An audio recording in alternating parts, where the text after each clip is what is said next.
Hello.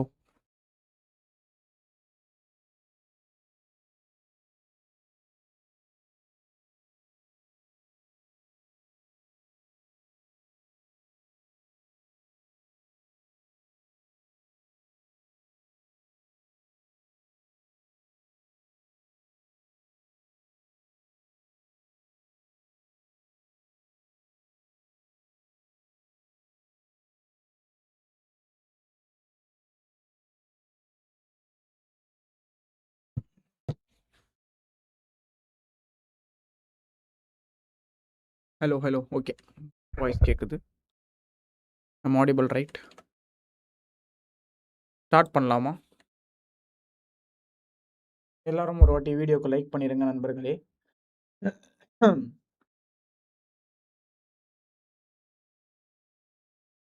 இந்த டிரான்ஸ்லேட்டரை எப்பட்றா of பண்ணுறது? ஏன்டா இது என்ன உசுரை வாங்குது? விட்றா சத்தியமா. இதில் நான் நார்மல் மாட்ரேட்டாக மாற்றிக்கிறேன் நான்.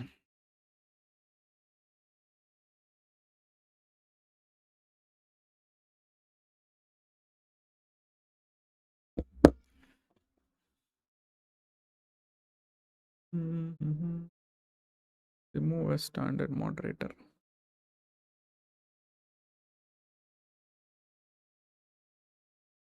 add as moderator. ஓகே, இப்போ கரெக்டாக இருக்கு. Hello, hello, hello, hello, hello guys. Hello. இவ்வளோ பேர் இருக்கீங்க இன்னைக்கு. உங்களுக்குலாம் கிளாஸ் தானே இன்னைக்கு? ஃபிசிக்ஸ் கிளாஸ் அட்டன் பண்ணலையா நீங்கள் யாரும்? ஆ, நீங்க என்னடா பண்றீங்க ஃபிசிக்ஸ் கிளாஸ் அட்டன் பண்ணாம?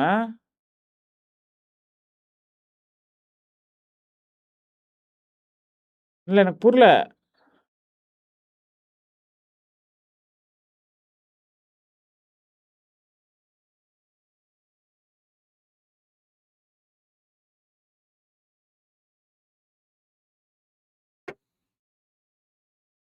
இது ஏன் டிரான்ஸ்லேட்டடே காட்டிட்டு இருக்கு? கடுப்பாகுது எனக்கு. She. Remove managing.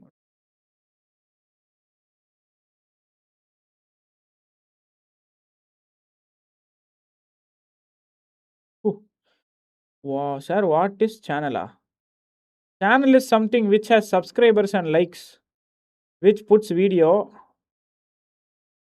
In a over of time lapse. இதுதான் சேனலோட டெஃபினேஷன். போட வரல சும்மா வந்துட்டு.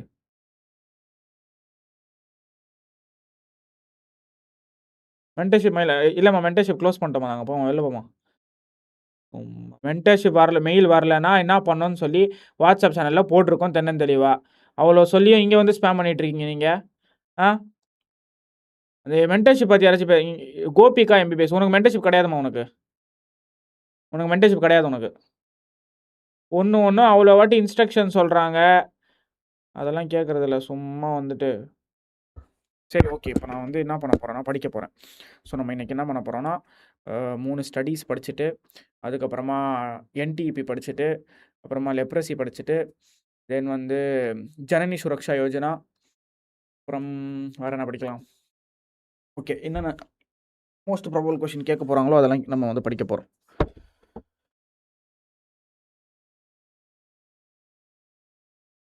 Okay. So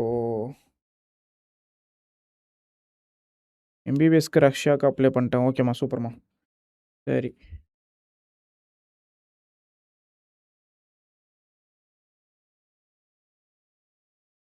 Janani Suraksha first year syllabus தானேவா? ஐயா இல்லை, கம்யூனிட்டி மெடிசன் அது. வணக்கம் ஐயா. வணக்கம்டா, வணக்கம்டா. எங்கே நம்மளோட நோட்ஸை காணோம்? ஸோ நம்ம வந்து இப்போ என்ன பண்ண போகிறோன்னா, படிக்க போகிறோம். ஃபஸ்ட்டு வந்து நம்ம ஸ்டடீஸ்லாம் படிச்சிடலாம். வரல விட போகிறேன் இன்றைக்கி நான். ஒரே நைட்டு 40 நைட்டு ரியாஸ் கூட நீட்டு. இன்றைக்கி வந்து ஒரே நைட்டு ஓஹோன்னு நீட்டு அப்படின்னு சொல்லி புதுசாக ஒரு பேர் வச்சுருக்கேன் நான்.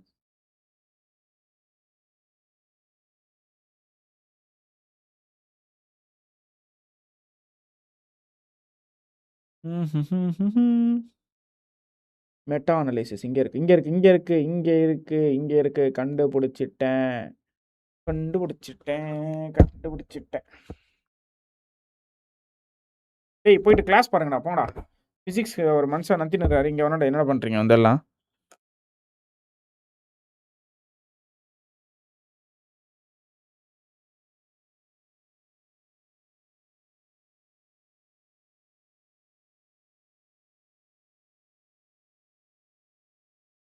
ஷாலினி ஆல் தி பெஸ்ட்மா, ஆல் தி பெஸ்ட்மா.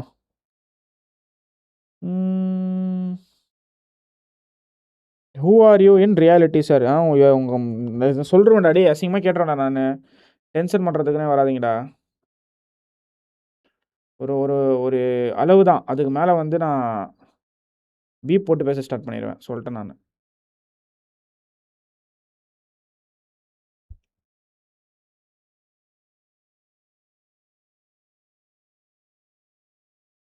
சரி. ஓகே. பூமி என்ன சுத்துதே, பூமணங்கு கத்துதே.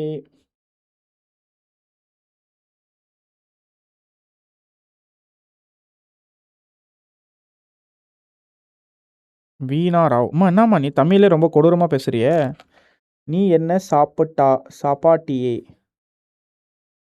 நீ என்ன சாப்பா சப்பட்டியே? சப்பாட்டியே? என்னம்மா லாங்குவேஜ் இது? சப்பாட்டியே? புரியலையே. பிரியாணி பிரியாணி சாப்பிட்டேன் biryani. I ate biryani for my dinner. அவ்வளோதான். இப்போ கம்ஃபர்டபுளாக உட்காந்தாச்சு. அவ்வளோதான். இப்போ பாருங்க, போட்டு தாக்க போகிறேன் இன்னைக்கு. ஒரு 2 மணி வரைக்கும் நம்ம இன்னைக்கு படிக்க போகிறோம். அதுக்கப்புறமா நான் கொஞ்சம் வீடியோ எடுக்கிற வேலை இருக்குது. And I have some more works. CBSE video ஒன்று எடுக்கணும். நிறைய ஒர்க் இருக்குது. ஸோ அதுக்கப்புறமா நான் போயிடுவேன்.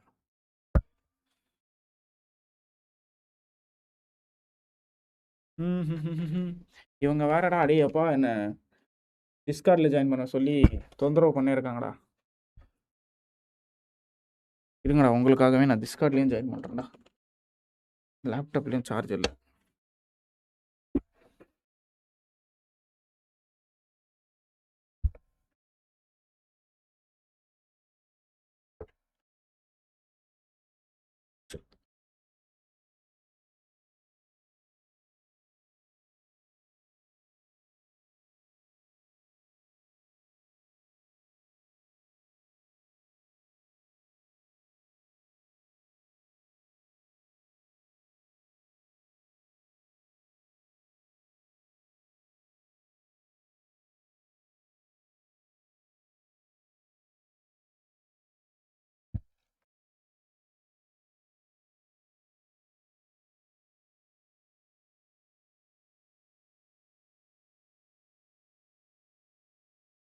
ஏய், இவனுங்கலாம் பெற்றிருப்பாங்களா? என்னடா பண்ணியிருப்பானுங்க? வேணும்னே வந்து ஸ்பேம் பண்ணினே இருக்கானுங்க இவனுங்க. இருடா டேய், உன்னை வைக்கிறேன்டா நான். இவனை தூக்கு. தூக்கி வெளில போடு இவனை. அடி வெளில போடா. இன்னொருத்தன் தானே அவனும். ஆ ஆ, இவனை போட்டு அடி. இவனையும் போட்டு அடி. அவ்வளோதான். வெளில போங்கடா. சும்மா நானும் பார்த்துன்னே இருக்கிறேன். அட்டை. Okay.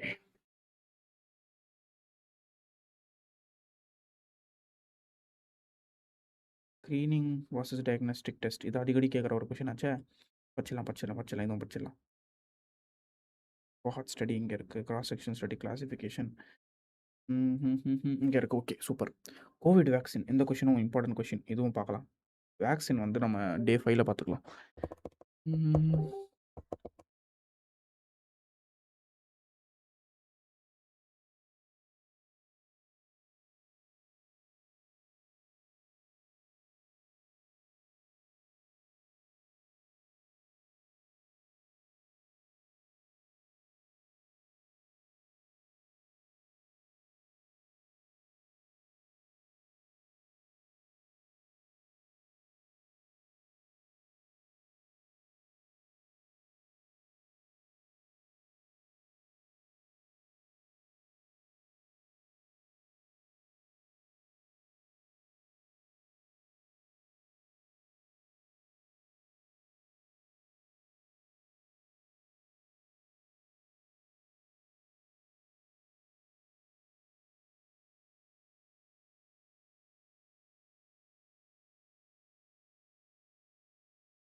Now come to experimental study. Experimental study means where you are putting intervention, where you are doing intervention, either a drug or using a vaccine. Experimental study, again, we can divide into two types. One is randomized controlled trial. The second can be non-randomized controlled trial. Non-randomized controlled trial. You want, you can add one more thing, that is field trials. What is actually, Akko, we have epidemiological studies. Two parts are there. One is experimental studies, and another one is descriptive studies. Sorry, observational studies and the broad classification will be like observed, just we are observing it. So then here there will be an intervention. So intervention with intervention and without intervention. So observational study and experimental study.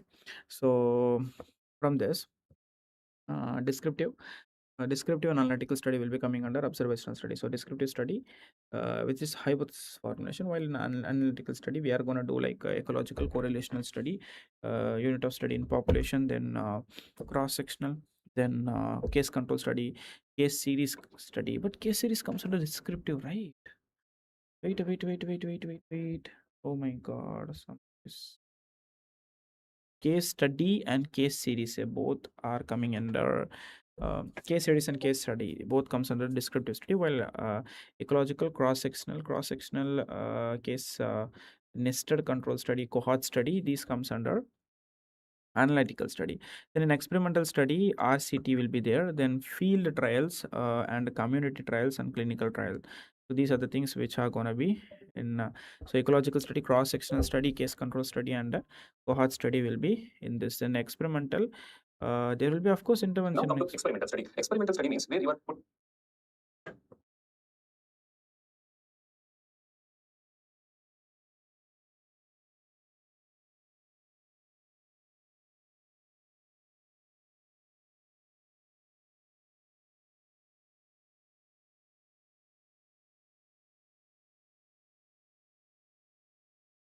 Okay, so here in experimental intervention, where you are doing intervention, either a drug or using a vaccine. Experimental study, again, we can divide into two types. One is means where you are putting intervention, where you are doing intervention, either a drug or using a vaccine. Experimental study, again, we can divide into two types. One is randomized control trial, RCT. The second can be non-randomized control trial. Okay. Non-randomized controlled trial.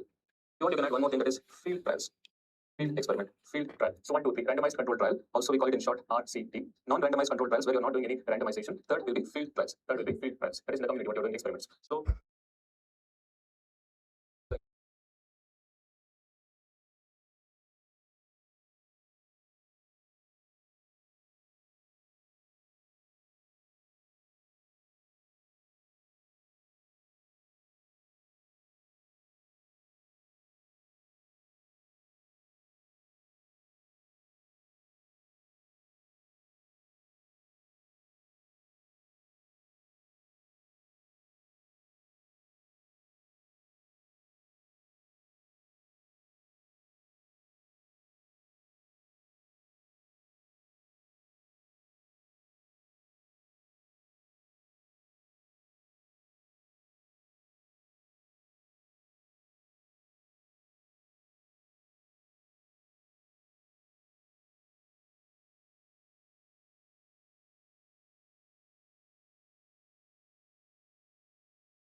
have study designs.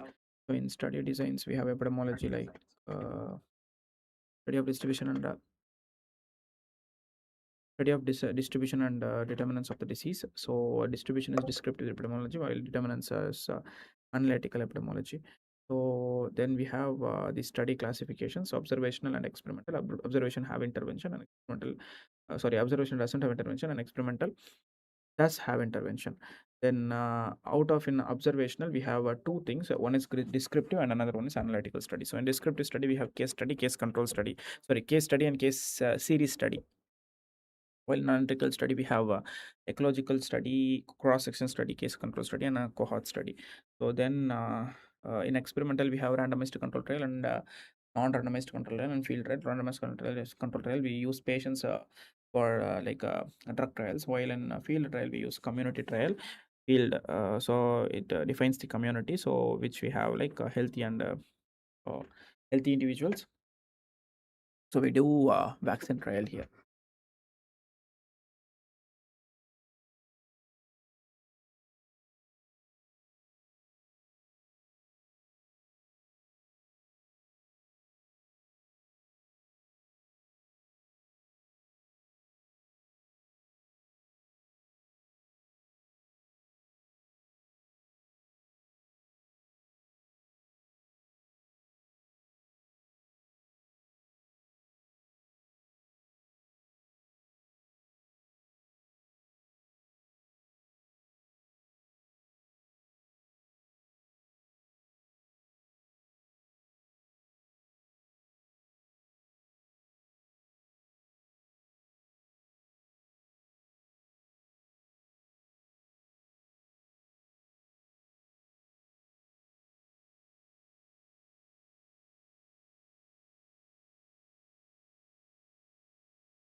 ஏப்பா எனக்கு சத்தியமா புரியல. நீங்கலாம் ஏன்டா இப்படி spam பண்றதுக்குன்னே வரீங்க? பேட்ச்ல join பண்ண உடனே வாட்ஸ்அப் லிங்க்கு ஸ்டார்ட்டிங்லேயே குடுத்துருப்போம். அது உள்ள போனாலே அதில டெஸ்ட் எங்க, எப்போ நடக்க போகுது அப்படின்னு சொல்லி கிளியரா வீடியோ மெசேஜே போட்டுட்டேன். இதுக்கு மேல என்னடா பண்ணணும் உங்களுக்கு? வேணும்னே பண்ணுவீங்களா நீங்கலாம்? சத்தியமா விட்றா.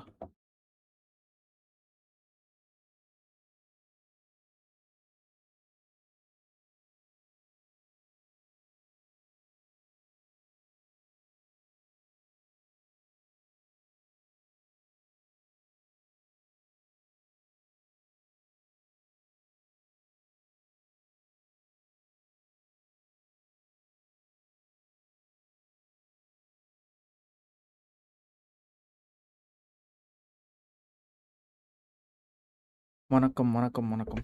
யா.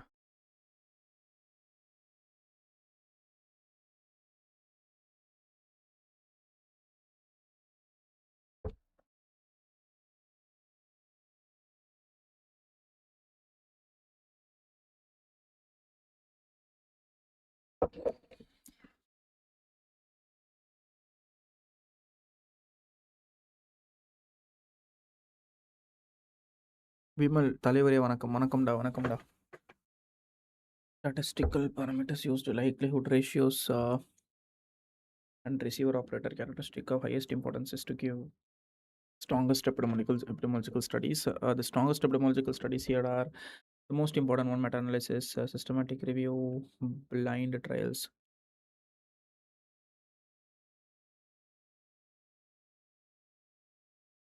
What do you think about UPSC after first MBBS உள்ள போயிட்டு MBBS முடி, அதுக்கப்புறமா UPSC பற்றி யோசிக்கலாம். Just important is given. So strongest epidemiological studies, most important meta-analysis, systematic review and blind trials. Highest importance in is given to meta-analysis, then evidence-based pyramid. Okay. Gold standard is meta-analysis. In vitro test tube research, lowest clinical relevance. Okay. So systematic reviews and meta-analysis are there. Then randomized control double-blind studies. இந்த question கேட்டால் ஒரு பிரமிடை போட்டுடணும். இந்த பிரமிடை போட்டு cover up பண்ணிடணும். பார்த்த உடனே mark போடுவாங்க. In vitro test tube research, then we have animal research, ideas, editorial opinions, case reports, case series, case control studies, cohort studies, then randomized control double-blind studies, and systematic reviews and meta analysis will be there. So descriptive epidemiology and descriptive studies, distribution of the disease or health related characteristics in human population. So identifying the characteristics with which disease seem to be associated. Best study for the assessment of unknown or new disease with no etiological hypothesis. If we have a new disease which is unknown, like with no etiological hypothesis, the best method to study is descriptive study. So studying the distribution. So descriptive, the word descriptive defines the word description. So distribution. So studying the distribution of diseases or health related characteristics in human population and identifying the characteristic with which disease seem to be associated. Very simple. So we are using this descriptive study for the diseases which are new, which are like we didn't knew about it properly.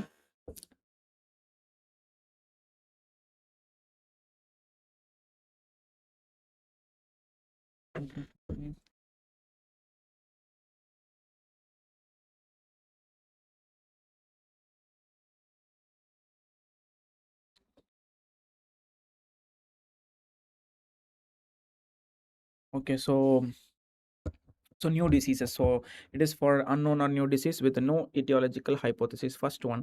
So if we have an unknown or new disease with no etiological hypothesis, we have to find that specific thing, right? So studying the distribution of the disease or health related characteristics in a human population, or identifying the characteristic with which disease seems to be associated. This is the main thing we have to write in descriptive study, first thing. Then procedures in descriptive study: defining the population to be studied. First we have to define the population to be studied, define the disease under study, describing the disease by time, place, and person. So that's the whole point of the study. So we have to describe it. Nalla padinga. All right, I kiramra. Okay, bye bye. Yeah, so it's for like a disease by time, place, and person, comparing with the known indices.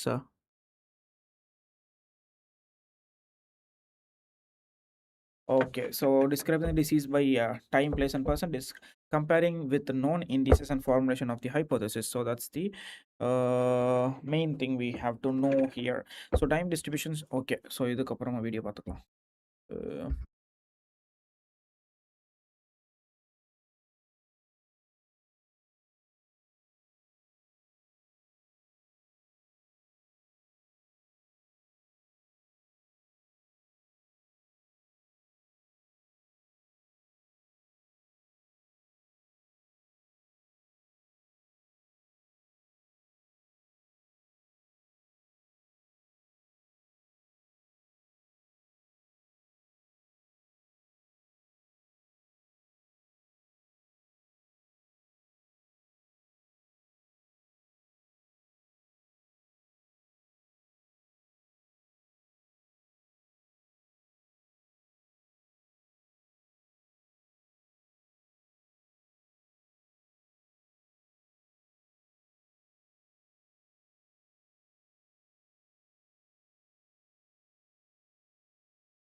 So here we have time distribution, short-term fluctuation, common source epidemics.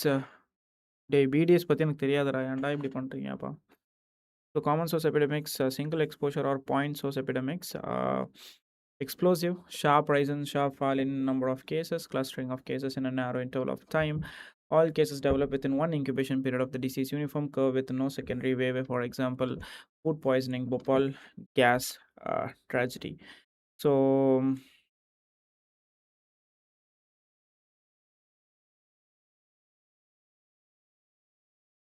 mhm, mhm.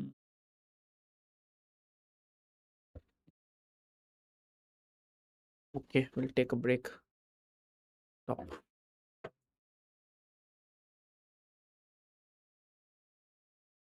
இதுலயும் charge இல்லையா? So எவ்வளோ இருக்குது? 70 போட்டுக்கோ.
Okay.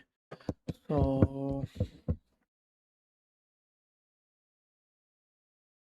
we will complete this first. Descriptive epidemiology, like we have time distribution for like a short-term fluctuation will be there, and the continuous or repeated or multiple like exposure epidemics will be there. So in short-term fluctuation epidemics, so which is an epidemic? So common source epidemic will be there. In common source epidemic we have common source epidemic, we have single exposure or point source epidemic, which is like explosive, sharp rise and sharp fall in number of cases, then clustering of cases in a narrow interval of time, then all cases develop within one incubation period of the disease, uniform curve with no secondary wave. So if we are like having food poison, like everybody will be having the food poison who have eaten the food, so it will be like explosive. There will be a sharp rise and sharp fall in number of cases, clustering of cases in narrow. So simple, if it is a common source epidemic, the term common source epidemic itself, it's like making you realize that it's going to be a common point in a common point, which is like a single exposure or point source epidemics. So which is going to be of course explosive, sharp rise and sharp fall in number of cases. Everyone is going to like increase in the same number of period of time, and everyone is going to like decrease in the same number of period of time. So that's the incubation period is going to be same for everyone. So all cases develop within one incubation period of the disease, a uniform curve with no secondary wave. So we have to like draw a curve, so which is going to be like a spike in a specific number of time, and it's going to be like get decreased in a specific number of time. That's it. So it's Bhopal gas tragedy and food poisoning. So while for continuous or repeated or multiple exposure pandemics, a sharp rise in number of cases, fall in number of cases is interrupted by secondary waves or peaks. So example, STD prostitutes, then contaminated well in a village, then Lignier disease outbreak in Philadelphia. So these are the most common one. So continuous or repeated or multiple exposure epidemics. So epidemics is commonly a study of disease, of course, yeah. So but we have common source epidemics. In common source epidemics where single exposure or points or epidemics is there, then continuous or repeated or multiple exposure epidemics is there. While for propagated epidemics, gradual rise and gradual fall over a long period of time.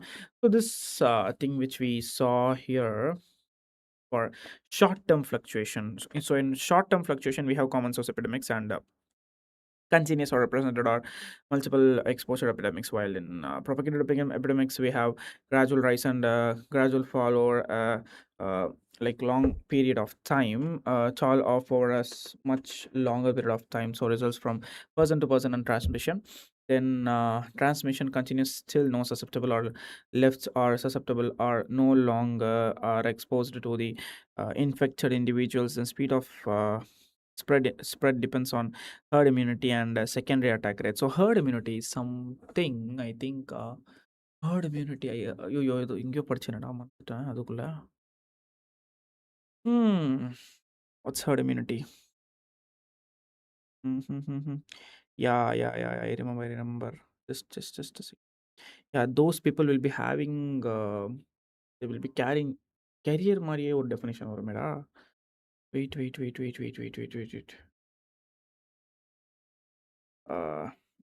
Define herd immunity according to Park.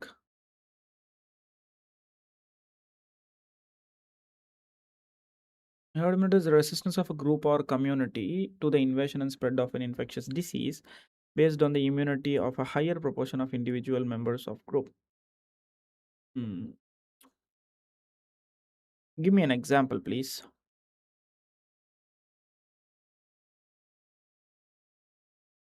Imagine a village of 100 people are there, 95 people are vaccinated against measles. Then 5 people are not vaccinated. For example, infants who are doing people is okay. So if someone with measles enter the village, the virus cannot spread easily because almost everyone. Okay, there's a group of people who has like majority of them have immunity for that specific disease. So this is herd immunity simply. So we have a definition for that, of course. So herd immunity is a resistance of a group or community to the invasion and spread of an infectious disease based on the immunity of high proportion based on the immunity of a high proportion of individual members of the group. Okay.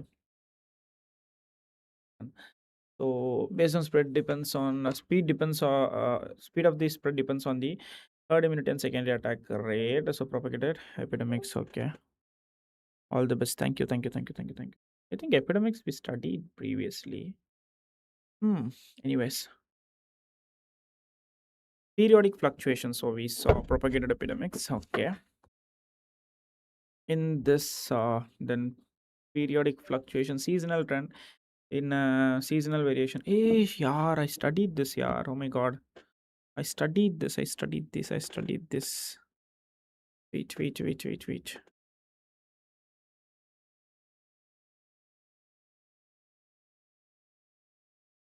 Somewhere மேல தான் எங்க படிச்சேன். எங்க படிச்சேன்.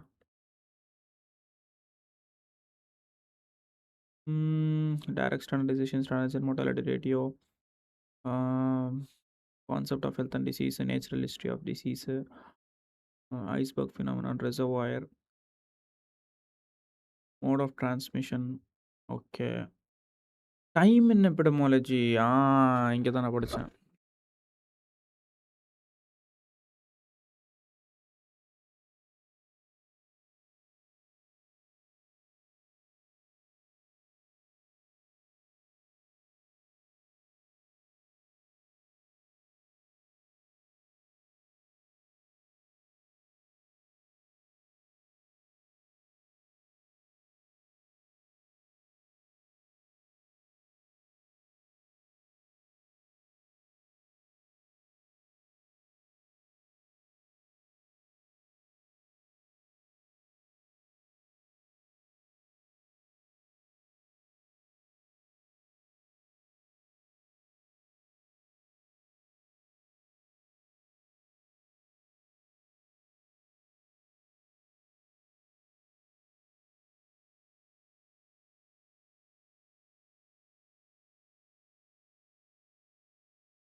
We have short-term fluctuation, common इसमें आपको common source epidemics is there, continuous or repeated or multiple exposure epidemics is there. Then for second one we have propagated epidemics, and this whole comes under the short-term epidemics. So common source epidemics, propagated epidemics, which comes under the short-term epidemics. But for another is that the periodic fluctuation. The periodic fluctuation will be like seasonal trends and cyclical trends.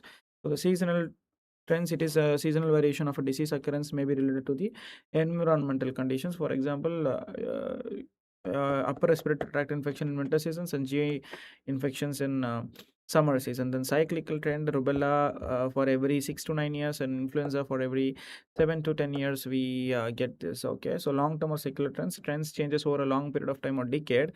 So CHD and cancer, diabetes, then increased if polio, diphtheria, and typhoid decreased in last few decades and increased in last few decades. Okay, so epidemics, an unusual occurrence of a disease in a community, clearly in excess of expected occurrence is epidemic. So epidemic is something. Um, Epidemiology is very different, so it's a study. So like epidemics is something, the unusual occurrence of disease in a community. So we have to mention the community, we have to mention the disease, and excess of expected occurrence. So there is an specific number of people who are affected normally, but we are getting more number of people from this expected thing, right? So unusual occurrence of a disease in a community, clearly in excess of an expected occurrence. So if it is an outbreak, small localized epidemic, we can call it as an small localized epidemic. The area declared free of epidemic when no new cases are reported from twice the incubation period of the disease in the disease since the last case. So verification of the diagnosis is the first step in investigation of an epidemic. So endemic is simple, constant pressure and rubber. So constant presence or usual or expected frequency. So there would be an expected frequency for endemic, while first year community medicine வரும். So there would be an expected frequency. It's endemic. So it's wait a minute. Yeah, so it's an Basis was what you asked in the exam. Long-term fluctuation is also known as secular trends, which takes so much of time. This is the question. Communicable diseases have decreased, non-communicable diseases have increased. It's any time in decades like fluctuation, local sector. The next this term what we're using is only for epidemics. Attack rate of an epidemic is 10%, 20%. Like that we're using. Stuff we're using this word for epidemic or outbreaks only. Attack rate is a type of incidence. A type of incidence. In epidemics, we are not using this word incidence. We're using the word attack rate. So what do you mean by attack rate of an outbreak? The formula is just like an incidence formula only. Attack rate is denominator how many are at risk of developing disease during an outbreak. Numerator is new cases. The whole thing we multiply into 100. So that attack rate what we're having is expressed in percentage. Attack rate what we're having is all the best for your university exam, bro. Community medicine subject ஆமா, community medicine அது ஒரு பெரிய ஒரு book. அது ஏம்மா, அது முடிக்கிறதுக்குள்ள பாதி பாதி உசுறு போயிடும். அதுக்குள்ள 10 மணி ஆயிடுச்சு. இன்னைக்கு முடிக்கிறேன்டா உட்காந்து. என்னென்ன இருக்குதோ எல்லாமே முக்காசி முடிச்சுட்டு தாண்டா தூங்க போறேன் நீ. நான் இதுக்கப்புறம் 10 நாள்ரா வெறி கொண்டு படிப்பேன் நான்.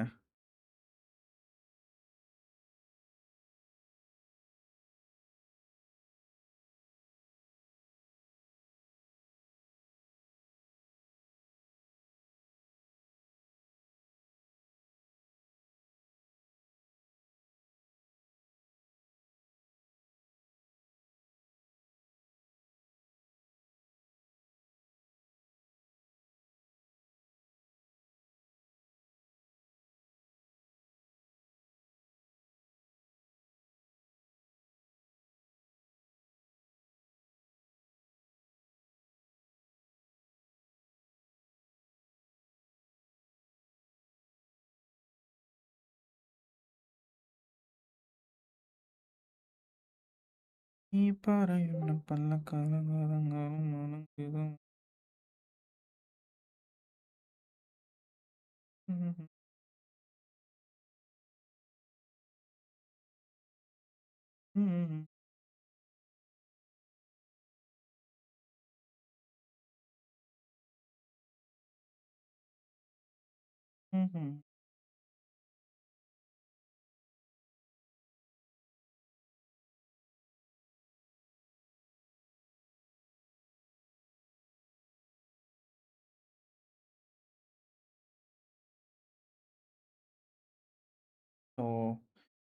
தென் அட்டாக் ரேட் இதெல்லாம் பார்த்தாச்சு வேண்டாம் வேண்டாம் வேண்டாம்.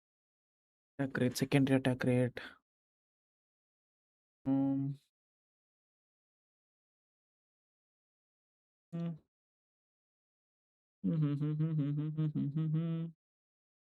பேசிக் ரிப்ரொடக்ஷன் நம்பர் தேவையில்ல. எஃபெக்டிவ் ப்ரொடக்ஷன் இது முடிஞ்சிச்சு. Trends of disease, short term epidemics, long term epidemics. Short term is actually epidemics, okay. Then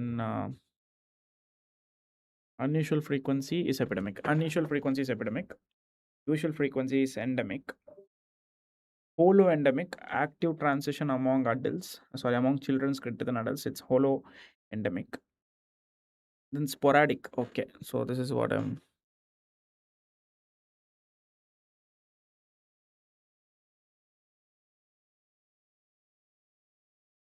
இல்லை புரியல எனக்கு. while you study live and study which can motivate us to study also. இப்போ என்ன உட்காந்து record பண்ணி போட்டு அழுகிறேன் நான். இல்லை புரியல எனக்கு. கண்ணு தெரிஞ்சு பேசுவீங்களா? கண்ணும் தெரியாது, காதும் கேட்காது. இல்லை எப்படின்னு புரியல எனக்கு, சத்தியமாக புரியல. எந்த ஊர்லேருந்து தான் வருவீங்களோ நீங்களாம்? அடிக்கடி லைவ் போட்டு தானே படிச்சுட்ருக்கிறேன். எங்கேருந்துடா வருவீங்க? ஹிந்தி வடநாட்டிலேருந்து வருவீங்களாடா, தமிழ் தெரியாமல்? இல்லை தென்னாடு அந்த மாதிரி எதாவது எங்கேயாச்சும் வருவீங்களா? ஏன்டா உசுரம் வாங்கிறதுக்குனே வரீங்க?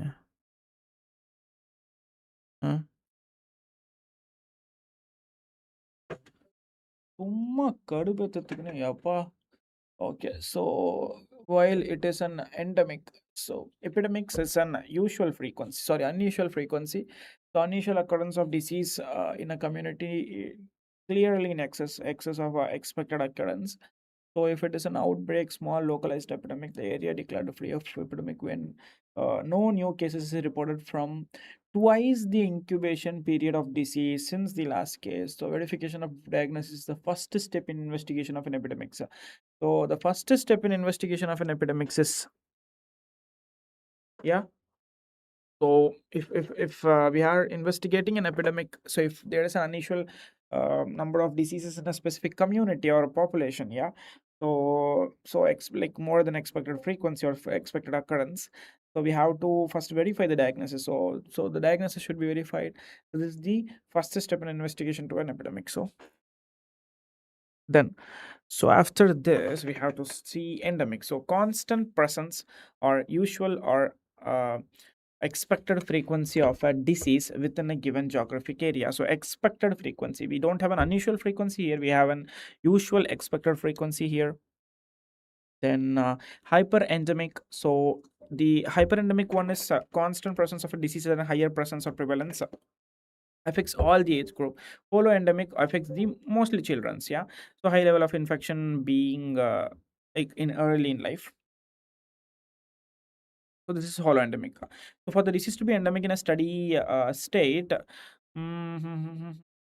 basic reproduction number into proportion of the susceptibles in the population. So endemic curve, so it is not a straight line as number of cases of an epidemic. Endemic is an in a population will not be fixed throughout a year, but it will show seasonal variation. So endemic curve and epidemic curve are different, and baseline, yeah, actually so while we have an unusual frequency here, right? So it will be like a straight line. Like endemic இப்போ இது ஒரு கர்வ்னா will be having the endemic as sway அப்படின்னு சொல்லி இப்படி இருக்கும். But while for epidemic it is not like that. So endemic is an usual frequency, epidemic is an unusual frequency. So endemic will be like a constant swing. இது நல்லா ஸ்வைன்னு மேலே போயிடும். Yeah, so this is what is the difference between endemic and epidemic. Okay, sorry, pandemic, an epidemic usually affecting large proportion of population over a wide geographic area, such an entire nation or a continent or world, country to country spread. When there is a country to country spread, it is called as a pandemic. The pandemic are caused by influenza, corona, like a lot of things are there. So then Sporadic, scattered cases will be there, widely spread in space and time with no connection with each other. Occurrence of the diseases is haphazard. This is a very important line here. Haphazard or irregular in pattern. So sporadic. So while there's a word sporadic, there should be a meaningful word called an haphazard or irregular pattern of disease will be there. So occurrence of disease is a haphazard or irregular pattern. No recognizable source of infection can be identified here. So with respect to the cases of the cases of illness and time, so there will be no proper. Yeah. So scattered cases will be the widely spread. Okay. Academic disease that originate outside the area of which it occurs. Exotic disease imported in a country which was not otherwise present, for example yellow fever. Okay, fine, we'll go to the next.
Saranya மேரோ ப்ரெப்லாடர் ஏதாச்சும் வாங்கி படிங்கம்மா.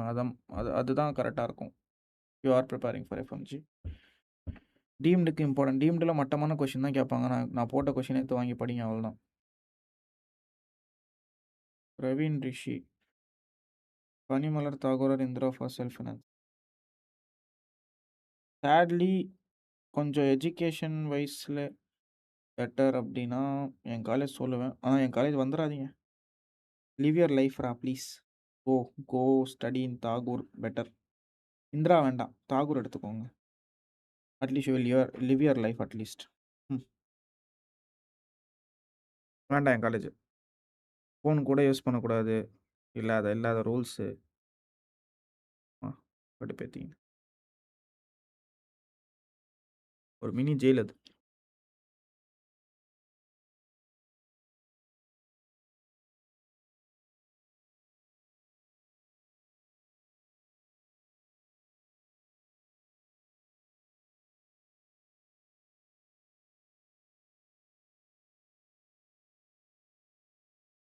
எல்லாத்துலயும் பிரச்சனை இவங்களுக்கு. Okay. So we have a local distribution. So place distribution of an epidemic, we have local variations, smart maps and shaded maps are there. So study the map carefully before answering the following. Look at the following. It's okay. No need of this. Then rural or urban variation, rural zoonotic diseases, soil transmitted helminths will be there, urban accidents and CVDs. Then um, national variation, northern region goiter, southern region malaria, central region lathyrism.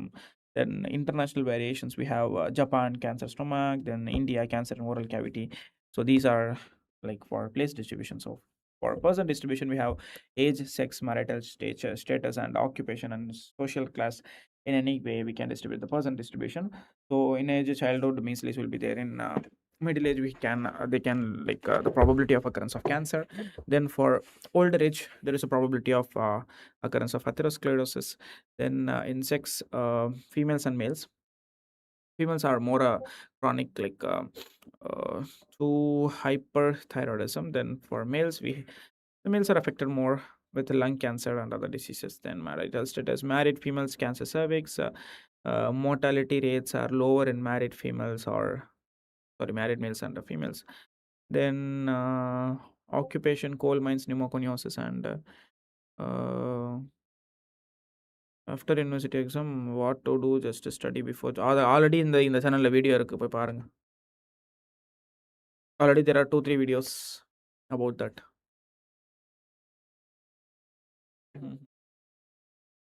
Social class, upper class non-communicable diseases, and lower class communicable diseases, TB and AIDS. Then investigation of an epidemic. So objective of investigation, in epidemic investigation, to define the magnitude of the epidemic, how much magnitude is there for that specific disease, to determine the factor responsible for the occurrence of epidemic, to identify source of infection and modes of transmission, to make recommendations to prevent recurrence. Okay, so while you investigate an epidemic, so it's basically we have to have 4 objective.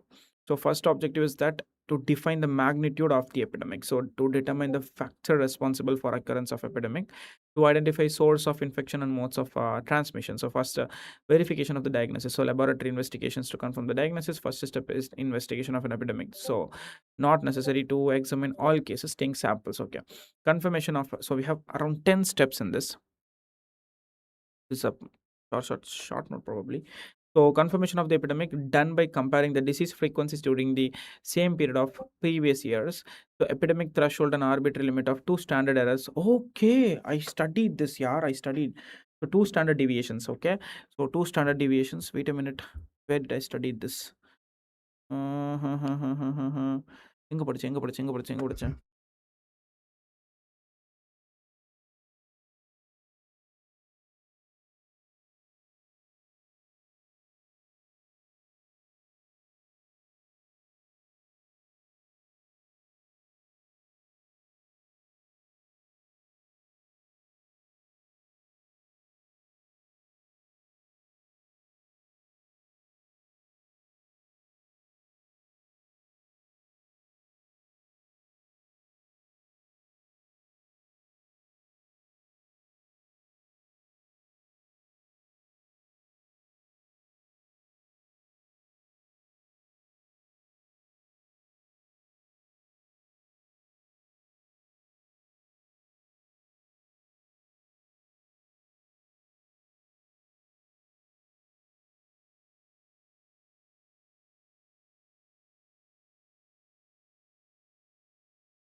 Okay, ஒரு 2 minutes break எடுத்துக்கலாம். Ayyappa.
Okay, so investigation of an epidemic. So while we investigate an epidemic, so we have to take care of the magnitude of the epidemic first to define the magnitude of the epidemic. So objective of an epidemic investigation is like to define the magnitude of the epidemic first to determine the factors responsible for the occurrence of the epidemic. So to identify the source of the infection and modes of transmission. So first, simple. So first we have to define the magnitude of an epidemic. So how much, like normally if it is a uh, 10, so if it might be 15 or 16 or 17 or like either the specific value should be there, right? So there should be a definite magnitude of the epidemic.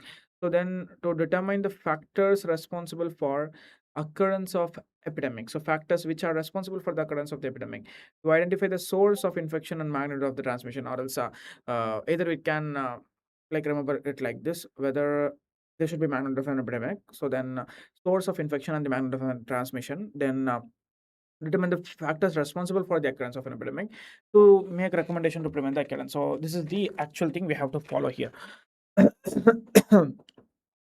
And so the first step is verification of the diagnosis.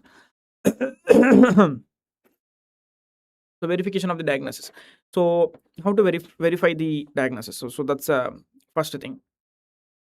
Lab investigation to confirm the diagnosis. First step is in investigation of an epidemic is to verify the diagnosis. So not necessary to examine all cases, but take samples. Then the confirmation of epidemic, so done by comparing the disease frequencies during the same period of previous years. So epidemic threshold, so there should be like there is a statistical definition for an epidemic. So if there is it is more than two standard deviations yeah, from the normal endemic occurrence, so it is an epidemic. So confirmation of an epidemic, so the epidemic threshold is more than two standard deviations. So defining the population at risk, so defining the population at risk, obtaining the map of the area. Next up, counting the population. So obtaining the map of the area should contain information concerning natural landmarks, roads, and location of the all dwellings. Area may be divided into segments using landmarks,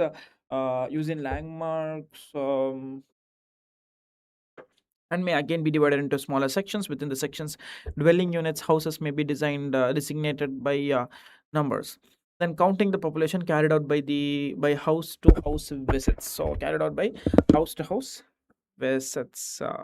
Done.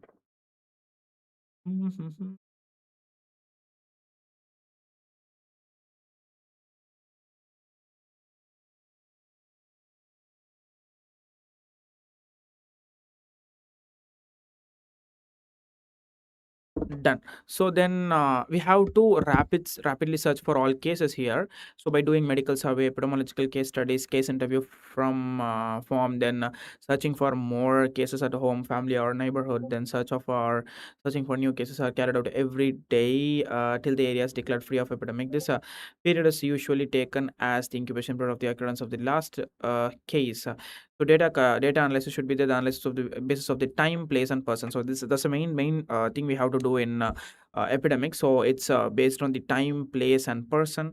So analysis on the basis of the time to construct an epidemic curve, then place to prepare a spot map, then person to analyze the data by age, sex, occupation, and other risk factors. Then the population formulation of the hypothesis.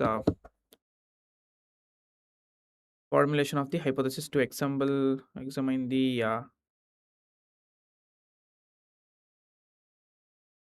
to explain possible source, causative agent, and mode of spread, environmental factors.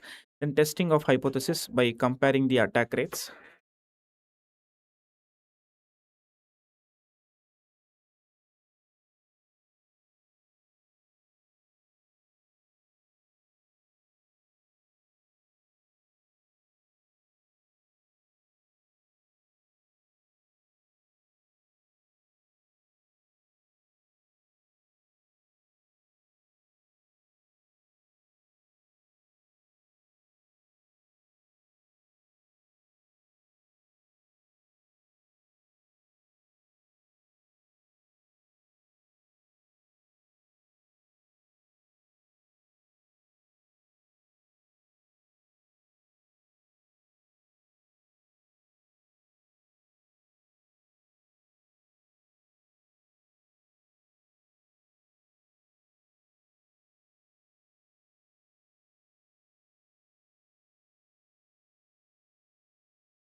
என்னடா ராம்குமார் ஜாலியாக இருக்க போலியடா. ஆமாம் ஆமாம் நான் அதான் audio off பண்ணி வச்சிருக்கிறேன். Okay, so then formulation of the hypothesis should be there testing of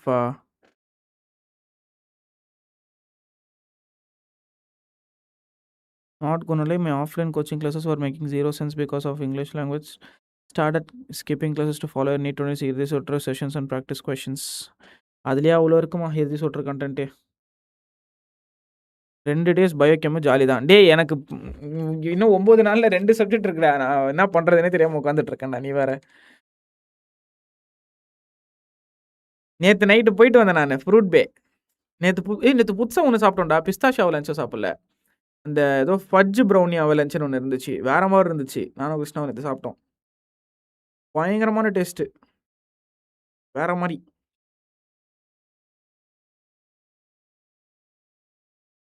உனக்கு நீயே ப்ரிடிக்ஷன் போடுவியானா? ஆமாம், அது பண்ணி தான் போன வருஷமாக பாஸ் பண்ணேன். போட்டாச்சு ஆல்ரெடி கம்யூனிட்டி மெடிசனுக்கு. இன்னும் எஃப்எம்க்கு போடலை. ஃபாரன்சிக் மெடிசனுக்கு. உனக்கு இன்னைக்கு எக்ஸாம் இருந்துச்சு, எப்படியோ படிச்சுட்டு இருப்பேன்னு சொல்லி நான் தான் கூப்பிடல நேற்று.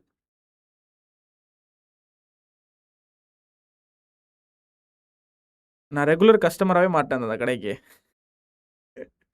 Okay, so like investigation of an epidemic. So investigation of an epidemic, we have to define the magnitude of an epidemic to determine the first we have to define the magnitude of the epidemic. So that's the first point we need to know here.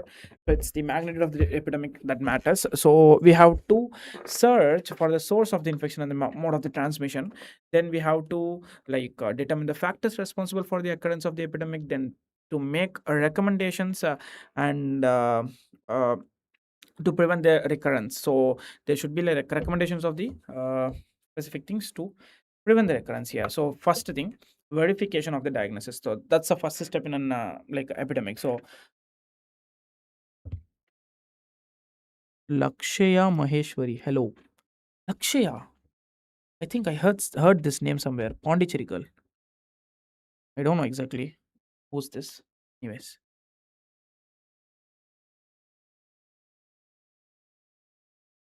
So verification of the diagnosis, the confirmation of the first we have to verify the diagnosis, then we have to confirm the after confirming the diagnosis we have to confirm the epidemic. Then to confirm the epidemic we have to see normally எவ்வளோ வந்திருக்கு and இன்னைக்கு வந்து எவ்வளோ increase ஆகியிருக்கு. So this is how we confirm the epidemic by epidemic threshold and arbitrary limit of 2 standard deviations. Yeah. Then defining the population at risk. So we can define the population at risk by obtaining the map of the area, counting the population. Then fourth one will be rapid search for all cases. We have to go search for all the cases out there, so we have to treat them and we have to control the epidemic. And then fifth one will be data analysis by time, place and person. So data analysis by the time, place and person.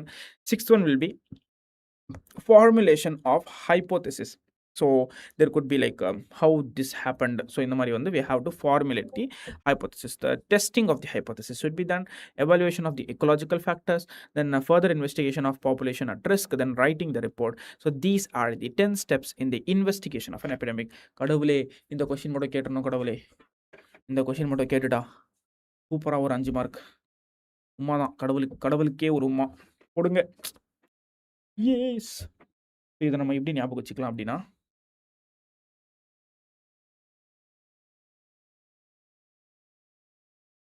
VCD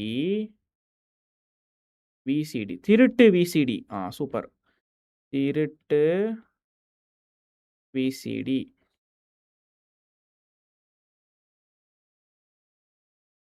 திருட்டு VCD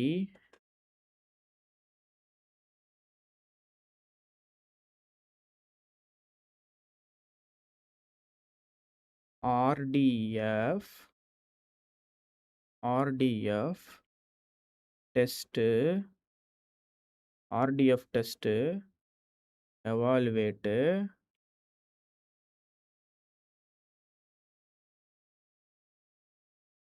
investigate, IW,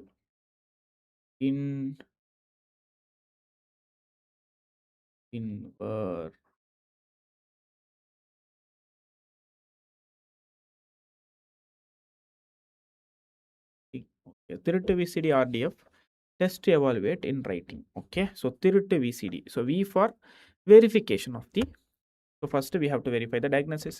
C for confirmation of the epidemic. D for defining the population of the risk. Okay, population at risk. Then R for rapid search for all cases. Then D for again RDF data analysis. Then formulation of hypothesis. Then testing of hypothesis. Testing of formulation of the hypothesis, testing of hypothesis, evaluation of ecological factors. ஐயோ இந்த time நான் எதுக்கு தான் வச்சிருக்கேன் on பண்ணாம? Shit, மறந்துட்டேன்ப்பா.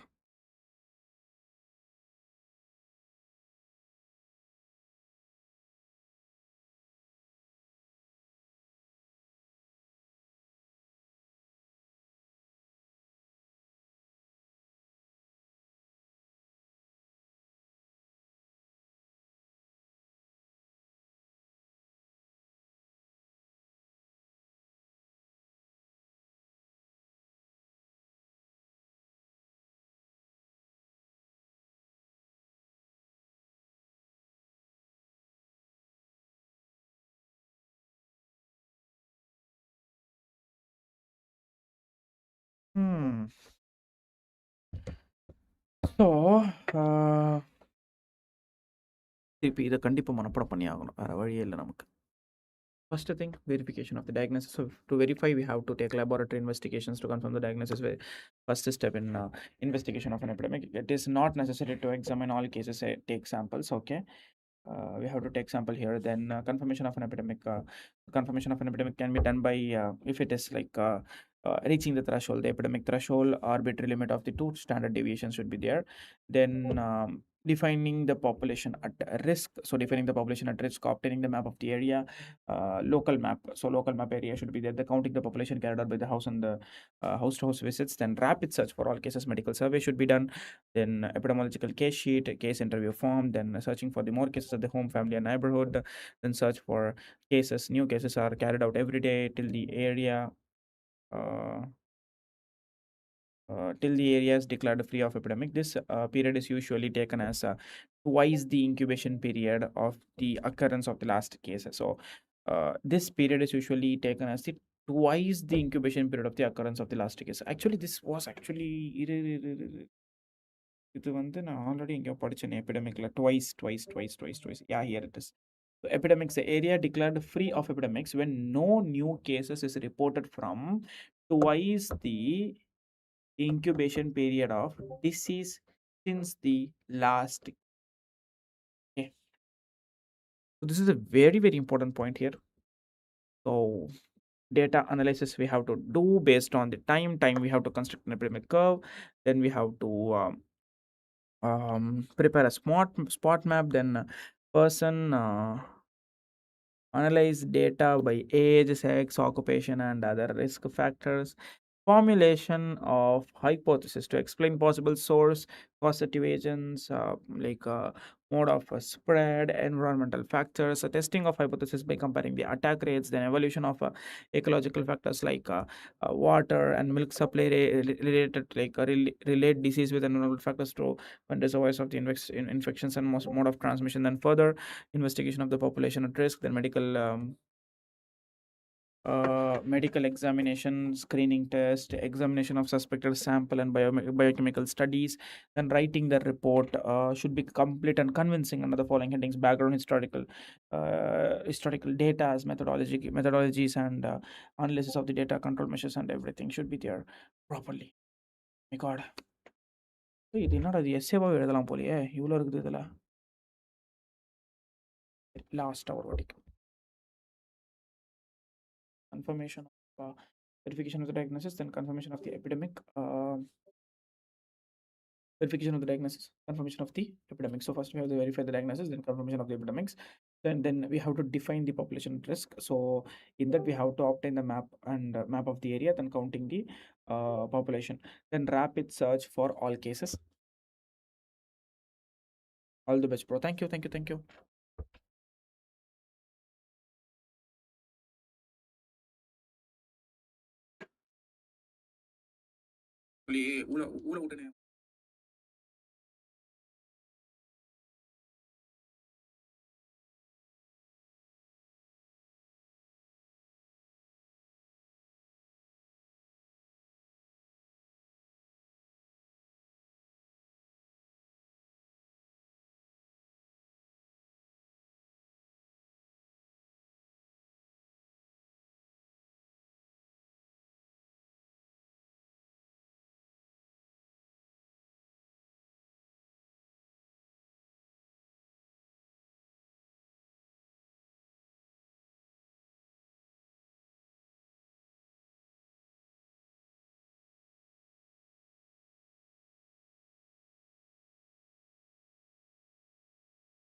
So we have to like verification of the diseases, like diagnosis, then confirmation of the epidemic, then population at the risk, then rapid search for the all cases, then medical sub and other stuffs, then data analysis should be there, time, place, and person. We have to search for cases, then simple verify பண்ணியாச்சு, confirmation பண்ணியாச்சு. Then we have to define the population at risk.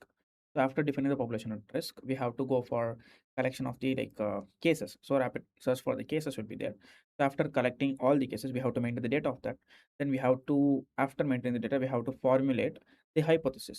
Then the hypothesis should be tested by comparing the attack rate. So how is the attack rate and everything, we have to compare them, and we have to bro எப்படி இவ்வளோ டேலண்டா? ஏன் என்னாச்சு? Okay. Then evaluation of ecological factors, water, milk supply, and everything we have to do related with environmental factors to find reservoir of infection, modes of transmission, etc. Then further investigation of population at risk, medical examination, screening test, examination of suspected sample and biochemical studies, then writing the report. Question கேட்குறாங்க, அவ்வளோதான் போட்டு தாக்குறேன் நான். யோப்பா, analytical epidemics, oh my God. இதில் வந்து மெயினாக இந்த okay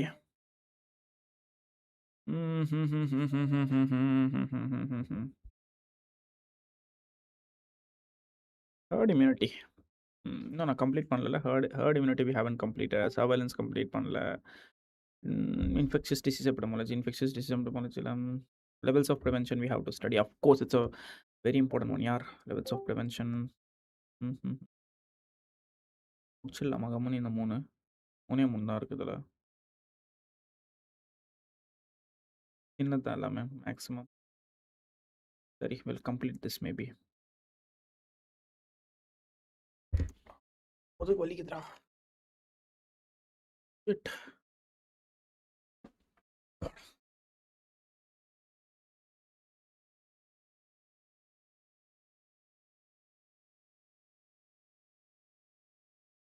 Live streaming college exam prep, will your bill different, bro? Watching you friend is the ultimate motivation and full support from our side. Go crush those exams. Thank you.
Sukumar hi hi hi. அப்பா.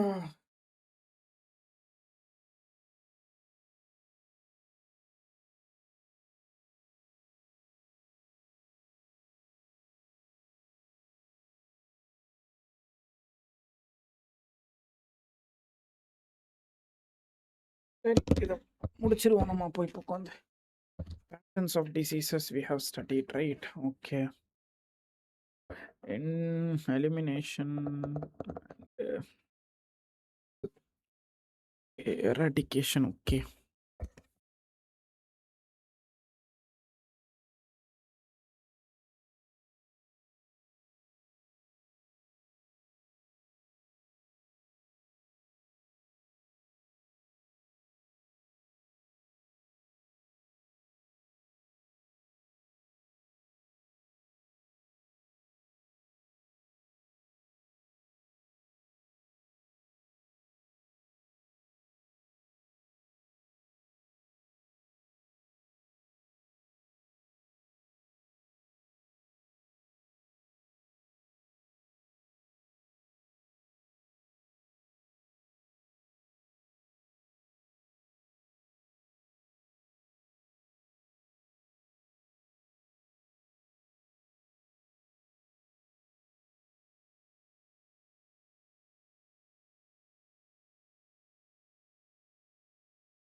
இல்லை எனக்கு புரியல. Milli ampere தானே வரும். Milli ampere கரெக்டாக தானே இருக்குது. என்ன தப்பாக இருக்குது அதில்?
Okay. So will complete this now here. எது கம்ப்ளீட் பண்ண போறோம்னா சர்வைலன்ஸ்.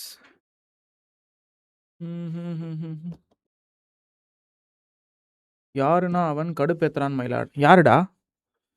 யாருடா கடுப்பேத்துறா?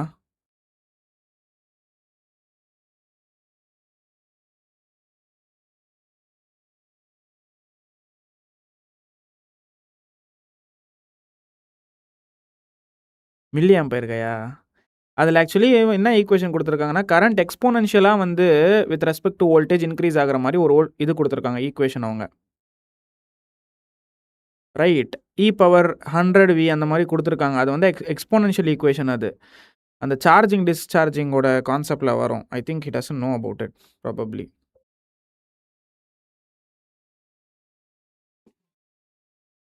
ஈஸியான கொஷின் தாண்டா அது. ஜஸ்ட்டு கொஞ்சம் ட்விஸ்ட் அடிக்கிற மாதிரி ஒரு 4 வார்த்தை கொடுத்தவொடனே கதறிடுறாங்க எல்லாரும்.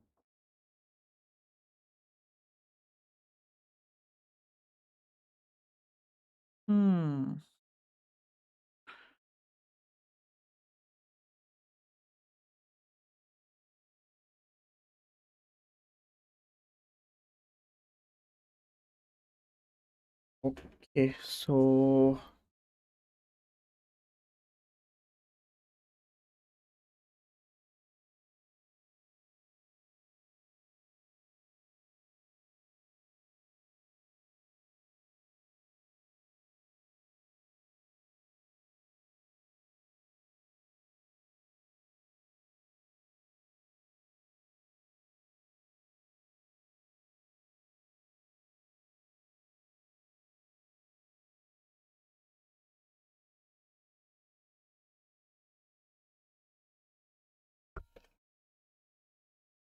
ஏன்னா பிக் ஃபேன் ஃப்ரம் தேனி.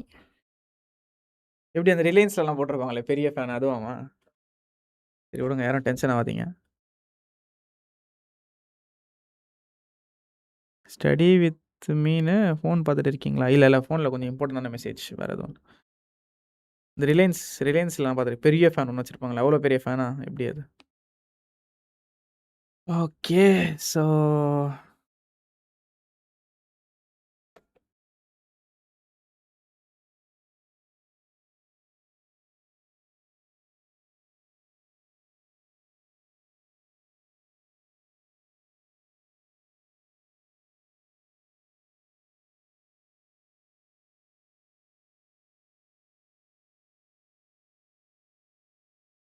ஒரு செகண்ட்.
ஆகாஷ்ல படிக்கிறேன். ஒண்ணும் புரியல. உங்க லெக்சர்ஸ் தான் going in evening. Super, super. எல்லாம் போய் லட்ச லட்சமா காசு குடுங்கடா. சரியா? பேச்சுலர்ஸ் சேர சொன்னா சேராதீங்கடா. மனசாட்சியெல்லாம் பண்ணுவானுங்க. எனக்கு ஒரு பொண்ணு மெசேஜ் பண்ணி வேதாந்தத்துல சேர்ந்துட்டு நல்லா நடத்த மாட்றாங்க. எனக்கு ஒண்ணு மட்டும் புரியல. உங்க அம்மா அப்பா கிட்ட போய் சொல்லுங்களேம்மா அத. ஆ நல்லா நடத்த மாட்றாங்க. இங்க சேர்க்காதீங்கன்னு சொல்லி. சீரியஸ்லி எனக்கு புரியல. கேவலமா நடத்துறாங்கன்னு தெரியுது. அப்புறம் எதுக்கு போய் சேர்றீங்க? ம். So we have a past, present and future here. In present there is a population. So in this population we have exposed and not exposed and outcome. So இது ஒரு வாட்டி வரைஞ்சு பார்த்துக்கலாம்பா. கேட்க மாட்றாங்க. நீங்க தான் கேட்க வைக்கணும். So this is the population here. So in the populationல we have exposed, not exposed. ஓகேவா? So in the exposed and not exposedல இருந்து we will be getting the outcome. So this is for the present one. From the population we are gonna take 2 people out there. So one is your cases and another one is your control. This is for case control study. So in cases we have to have exposed and not exposed part. Controls we have to have that exposed and not exposed part. Same for the future reference. Then persons without disease. So in future we are going to take the persons without disease here and we are going to take exposed and not exposed. So exposed and unexposed people we have to take here. So in this exposed disease, no disease people. In this unexposed disease, no disease people. Okay. So this is your cohort study. So cross-sectional study is in the present. So presentல படிக்கிறது cross-sectional study. Okay. பின்னாடி போய் படிக்கிறது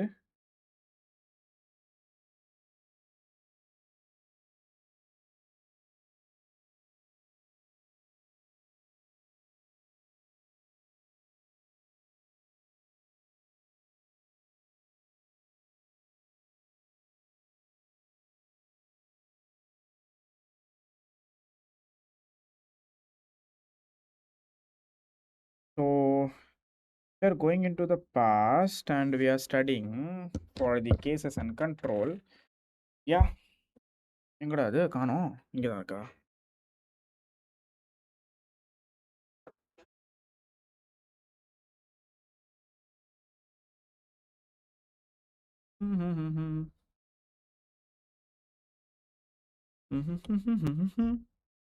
Sorry. So population is there. Cases and control are there. Yeah. Okay, we'll study. No issues with this. Okay. Then the cohort study takes a long time, right? But in this, என்னது ஐயோ case control study.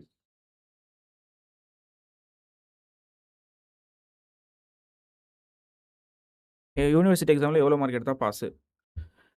40 marks எடுத்தால் pass. 40, 60. Either of that, practical or theory.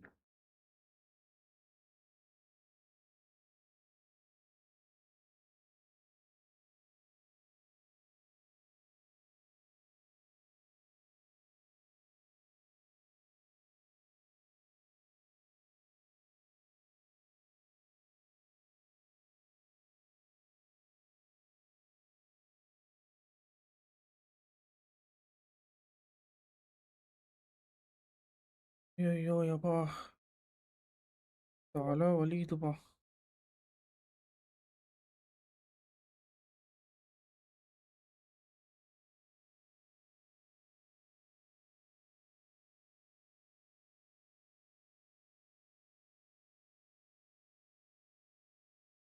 சரி இதை திருப்பி start பண்ணுவோம். அதை பாட்டுக்கு நான் வச்சுட்டு நான் பாட்டுக்கு படிச்சுன்னு இருக்கிறேன். டைமரே ஆன் பண்ணாமல். நம்ம இப்போ என்ன பண்ண போறோம் அப்படின்னா,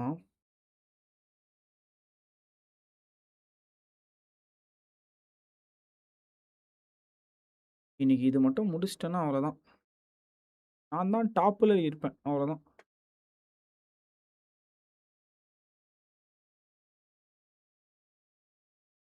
நீங்க எந்த காலேஜ்ல படிக்கிறீங்க? அது ஒரு வீணா போன காலேஜ். கம்முனு இருடா. என் வயித்தெரிச்சல கொட்டிக்கிறதுக்கே வருவீங்களாடா நீங்க? ஆ. நானே எதுக்குடா அந்த காலேஜ்ல படிக்கிறேன்ட்டு இருக்கேன். பொலம்ப வைக்காதீங்கடா. ஆல்ரெடி பொலம்பின்னு தானே இருக்கிறேன் நானு. ம்ஹ்ஹ்ம். எங்கேயோ இதுதான் இதுதான். Disease is no longer a public health problem.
ஒரே ஒரு டவுட் நான் கேட்டுக்கவா? நீட் பத்தி. டேய் நீட் பத்தி ஏன்டா இப்படி வெறுப்பேத்துறீங்க? நான் படிச்சுட்டு இருக்கேன்டா. சரி கேளுங்க. ஏதாச்சும் ரீசனபிளான டவுட்னா நான் கிளியர் பண்ணுவேன். Education and distraction come from the same place maybe more then Reliance ஃபேனா? ஐய்யய்யோ! புரியலையே எனக்கு. புரிஞ்சுது. புரியாத மாரி நடிக்க வேண்டியதா இருக்கு. என்ன பண்றது? இந்த மோர் தென்ன்றதுக்கு வந்து என்ன அர்த்தம் தான் எனக்கு புரிய மாட்டேங்குது. You people are saying simply more than அப்படின்னு. I don't know exactly what's that more than means. Anyways. So, we have eliminated Guinea worm, leprosy. Yes, it's not eradicated, it's been eliminated. That's a very, very important point here. So, we have guinea worm, then leprosy, yaws, then polio, neonatal tetanus, and trachoma. So, there are 6 diseases which have been eliminated from India. Then, for elimination, we are in elimination like phase la இருக்கிறது வந்து TB, measles, malaria, Kalas or Leishmania donovani and Leishmania, another thing is there. Then filariasis and leprosy la வந்து at district level we haven't eliminated till now. இது NEET பத்தி கிடையாது. இது counselling பத்தி. போயிட்டு நீ உனக்கு மார்க் இருந்தா சீட்டு கிடைக்கும். தயவு செஞ்சு என்கிட்ட வந்து வெறுப்பேத்திட்டு இருக்காதீங்க. தெரியாது எனக்கு.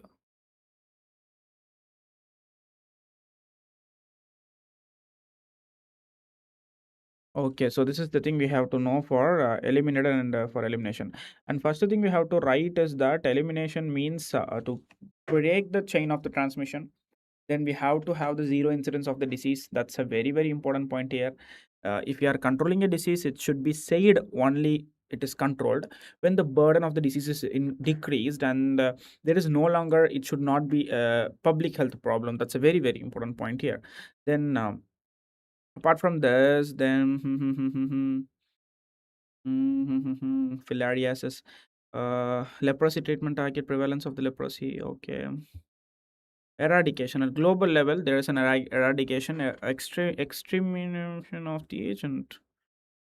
If you know the technical words from the standard textbooks, most of the word eradication says you're achieving that status at global level. Okay. At global level. The exact definition is extermination of agent.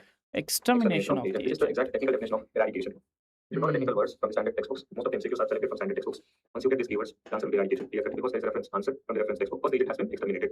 Again, these words can come. Zero infection, not zero disease, it is zero infection. You're not showing any antigen as the reference answer from the reference textbook. Extermination of agent means there is no zero reactivity. There is no zero reactivity. Zero reactivity is absent here. Because the agent has been exterminated. Again, these words can come. Zero infection, not zero disease, it is zero infection. That can also be asked. We have come across such questions also. Zero infection, there is no zero reactivity. Eradication.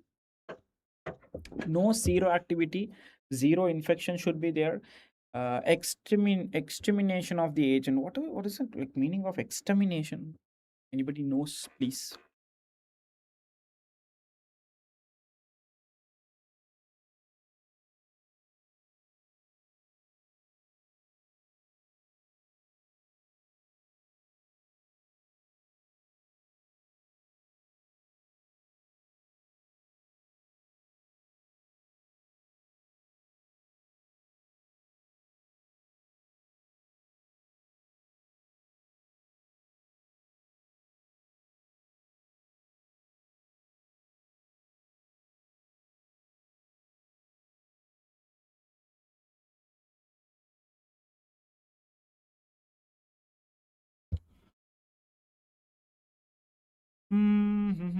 Okay.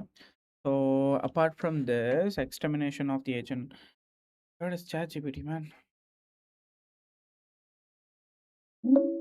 Hello. Hello. How's it going? Yeah, going good. What is the meaning of extermination? Extermination means complete destruction or wiping out of something. Pests or even a group's forced removal in a historical context. Okay. Yeah, like is there any alternative words that could be mean for like extermination? Yeah. Alternatives could be eradication, annihilation, elimination, or destruction, depending on the context, of course. But I don't think so. The elimination term means the term eradication, right? It's both are different terms when it comes to community medicine. Yes, in public health, eradication has a stricter meaning. It means global zero cases, like smallpox. Elimination means zero cases in a specific region, not worldwide. So, yeah, different scales. Okay, thank you. Mm. Nice.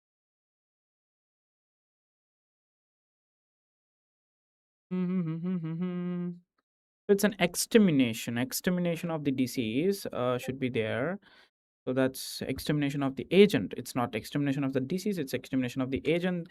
Zero or no serio activity should be there, and zero infection should be there. So in already we have eradicated smallpox, wild polio virus 2 and 3. So Wild polio virus, strain 2 and 3 has strain been 2 and eradicated. Polio is due to wild polio virus 1, 2, and 3. In this, what has happened? We have eradicated wild polio virus 2 and wild polio virus 3. Which strain of polio virus has been recently eradicated? Wild polio virus 3. 3. Okay. Recently eradicated. Wild polio. Repeat, very good. Answer my question. That is wild polio virus 1 has not been eradicated. So when we write polio, that means which serotype of polio is not eradicated? Wild polio virus 1. So we target it for eradication. And polio elimination separate when it is polio. Eradication status by eradication. Note down this polio. Guinea worm and measles has also been like we have. That means we are storing those agents in the laboratory conditions. Like smallpox.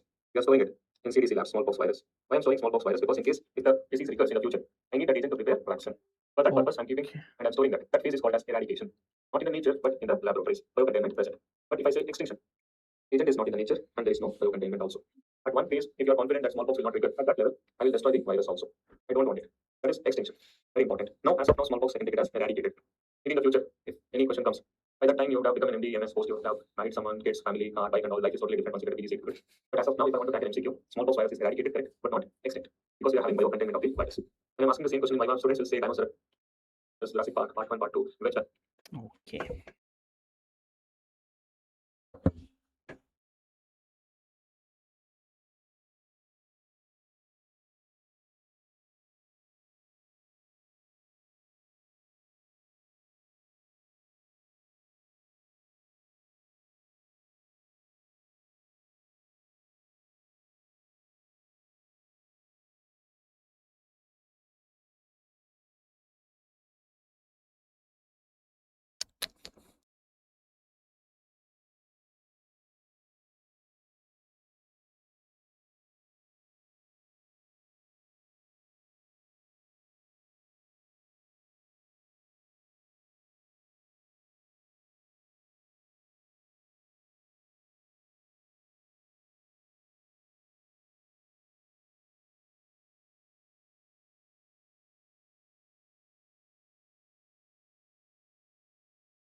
Bus stand పక్కదాండ ఇనిమేయ వేళ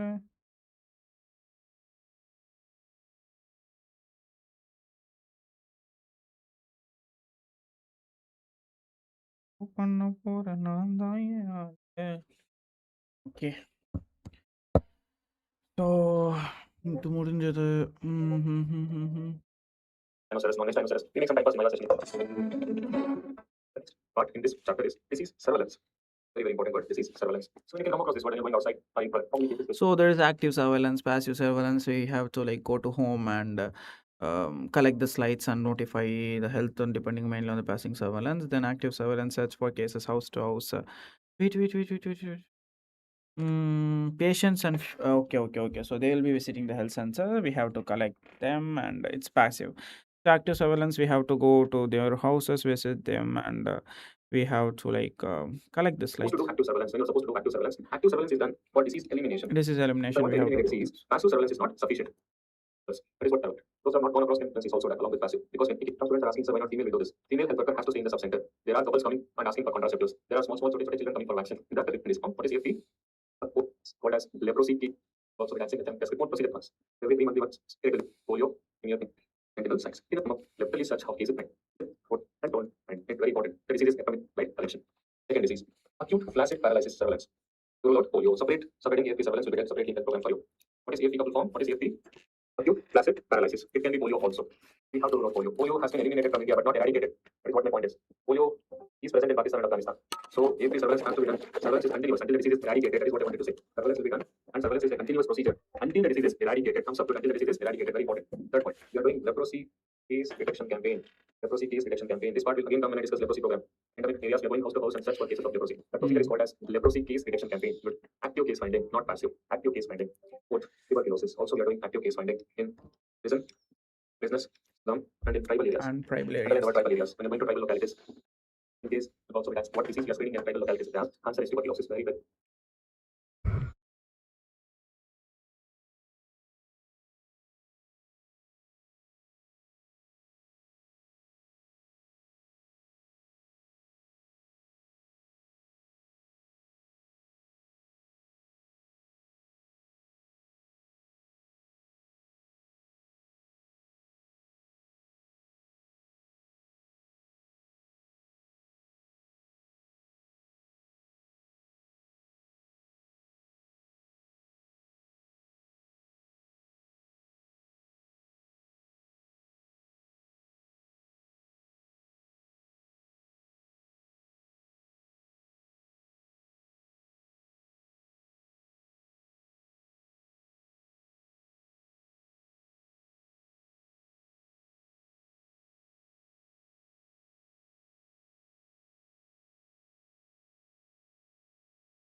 அதானே என்னன்னா சிரிக்கிறீங்களா? டேய்! நீ தான்டா ஒரு photo அனுப்பி சிரிக்க வைக்கிற. நான் என்னடா பண்ணணும்? Okay. So prisoners, slums and tribals are there. Okay.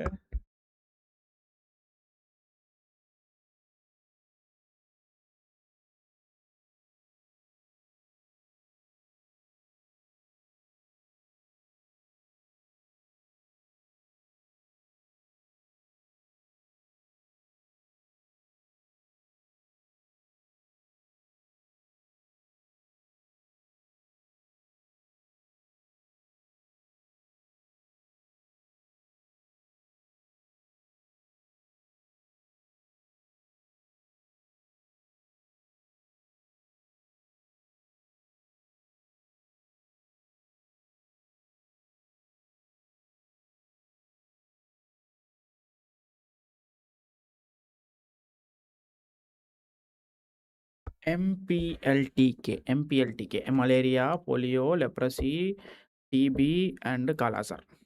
So this comes under active surveillance. Okay, so active surveillance mein we have MLPTK, TVK madri MLPTK. Okay, MLPTK, TK, MLPTK.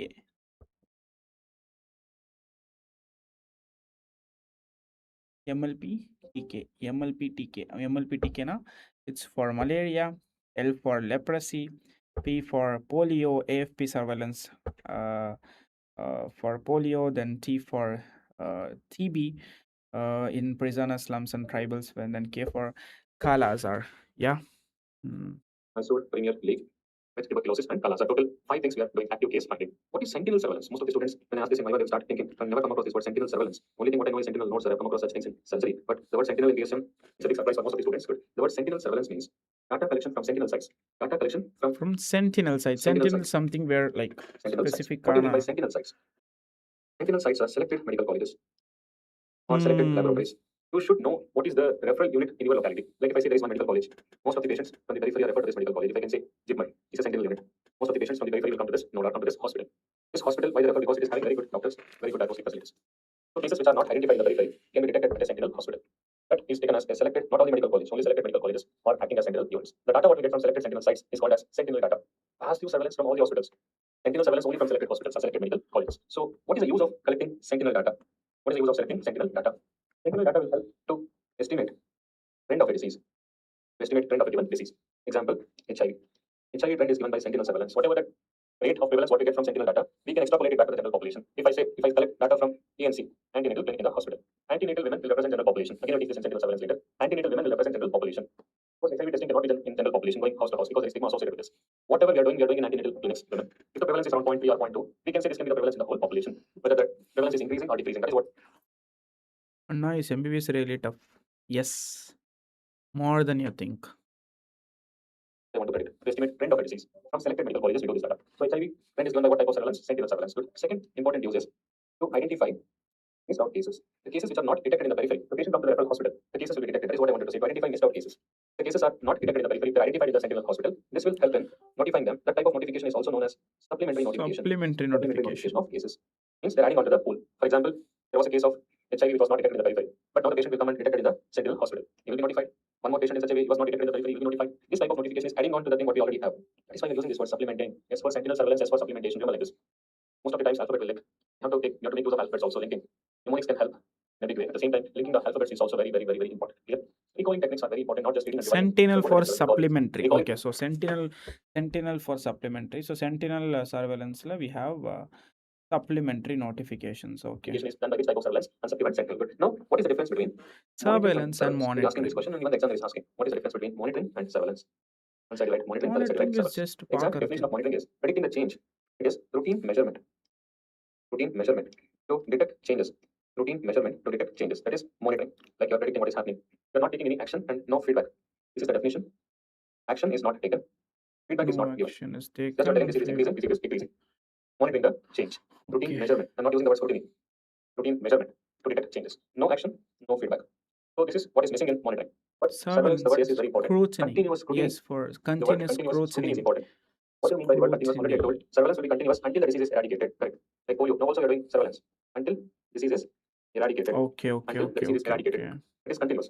Routine means based on the data what you get, you are supposed to take action and give feedback. You are supposed to, the process increasing. Then you are supposed to act like for selected medical college, use again.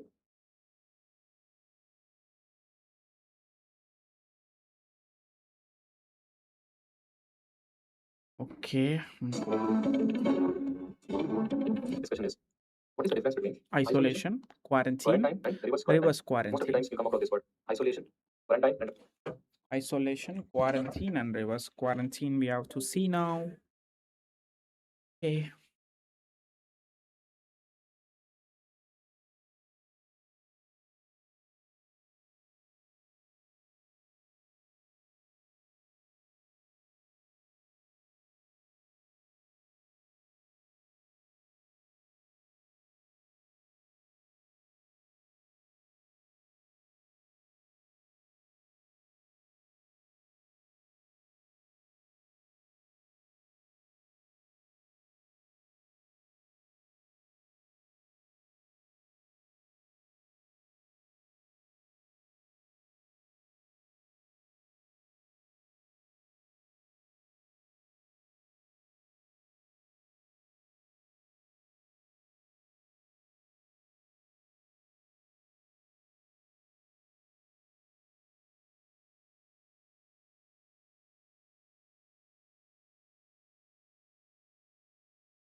Hello, என்னடா சொல்றா?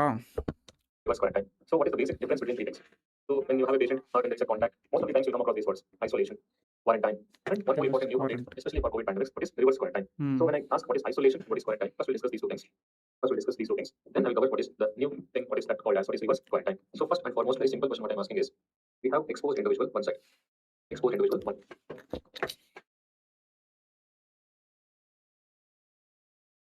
ஏய் அது இல்ல. நீ வந்து template அனுப்புன. அதுல வந்து உள்ள கன்டென்ட்டும் அதே போட்டிருக்கேன்னு தான் நினைக்கிறேன். அதுல வந்து நீ கன்டென்ட் சேஞ்ச் பண்ணல. அத சொல்றேன் நானு.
Okay. Hmm.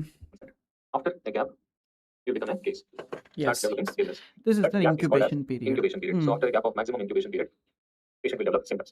Exposed Hmm. individual is having agent, but not presenting with symptoms. So symptoms Hmm. absent. But the other side, patient is having symptoms, and the agent is present as multiplied. And Hmm. what we are supposed to do? What we are supposed to do for exposed individual? We are doing quarantine. Means we are Quarantine. asking him to stay with us for maximum incubation period. Quarantine is meant Okay. for how many days? Maximum incubation period. Hmm. Is observation. Good. But the other side, when I have case, for cases, we are supposed to do isolation. Isolation in the Hmm. hospitals usually. Isolation wards we have. Very simple. One side we have quarantine, the other side we have isolation. Isolation is around period of communicability. I think it right now. Isolation is depending on period of communicability of the patient. So very simple. For exposed, we are doing quarantine. For patient, we are doing isolation. For patient, we are doing isolation. So one side you write quarantine, the other side you write isolation. Definition, you know. Very simple words what I'm telling. Quarantine means observe the exposed, or we also say it as contacts.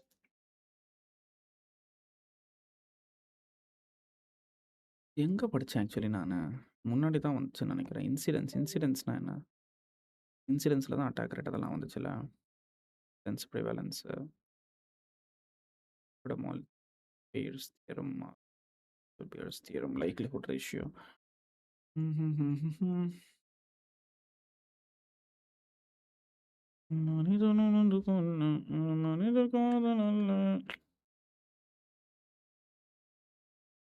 அதையும் தாண்டி புனிதமானது அபிராமியே ஆளாட்டும் சாமியே.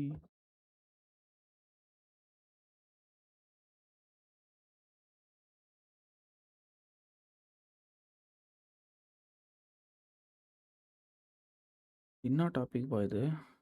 வாரண்டினா? இதுக்கு அப்புறம் தான் வரும். Birmingham's heart study.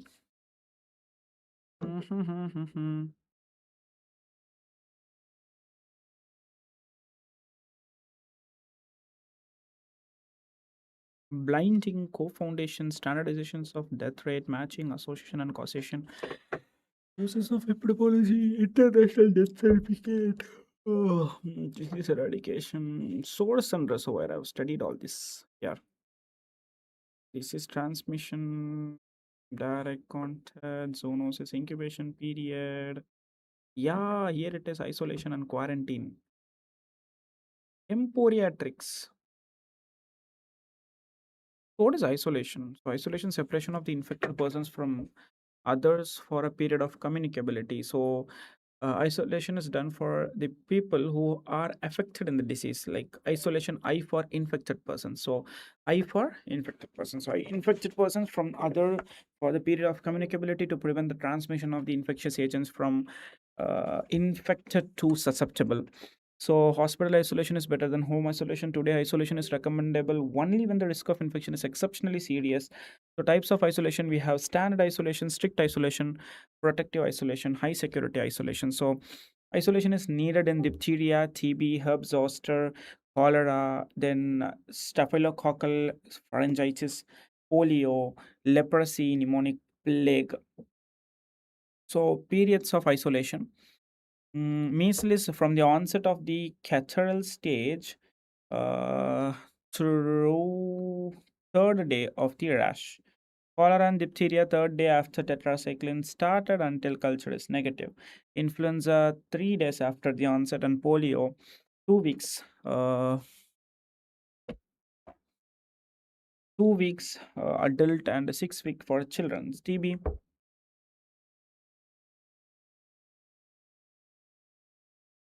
அண்ணா என்னன்னா சொல்றீங்கோ புரியலையா? அச்சோ. 2 weeks for adults and 6 weeks for children's, then TB until 3 weeks of chemotherapy, chickenpox and herb zoster up to 6 days of onset of rash. Isolation may also be achieved by a ring immunization, encircling the infected persons with a barrier of immune person through whom infection is unable to spread.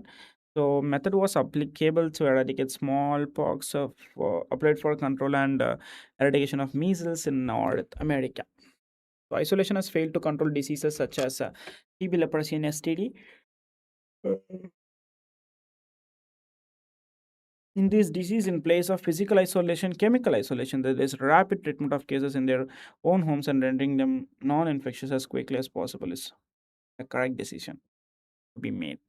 So simply, isolation is done in infected persons for a period of communicability, others for the period of communicability to prevent transmission of the infectious agent from the infected susceptibles. So this is what we are doing. So hospital isolation is better than home isolation. That's another point we need to write here.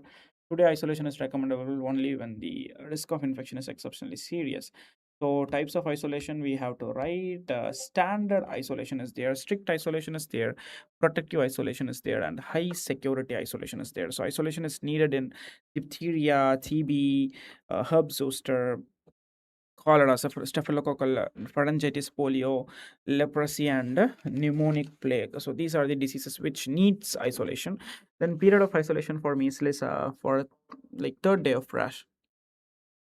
From the third day of rash, from onset of the catarrhal stage through third day of rash, then cholera and diphtheria 3 days after tetracycline started until culture is negative and influenza. Okay, so isolation may also be achieved. Tomorrow science exam. Enjoy பண்ணுங்கடா இந்த எக்ஸாம்லாம் திருப்பி வாழ்க்கையில் வராதுடா science exam oh my God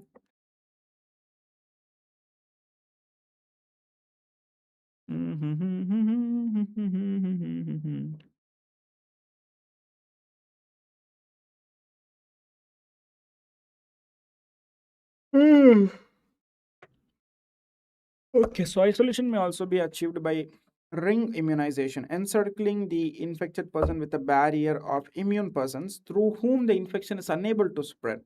So we are gonna like make the person encircled in an immunization circle. Yeah, that's what it's mean, right? So encircling the infected persons with a barrier of immune persons through whom infection is unable to spread. Method was applied to eradicate smallpox, applied for control and eradication of the measles in North America. So isolation has failed in control of diseases.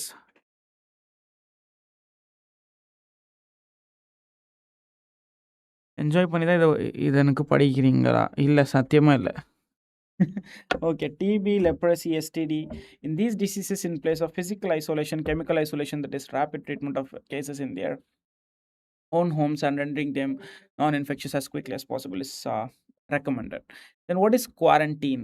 So limitation of freedom of movement of such well person exposed to a communicable disease for a period of time is time not longer than the longest incubation period of the disease.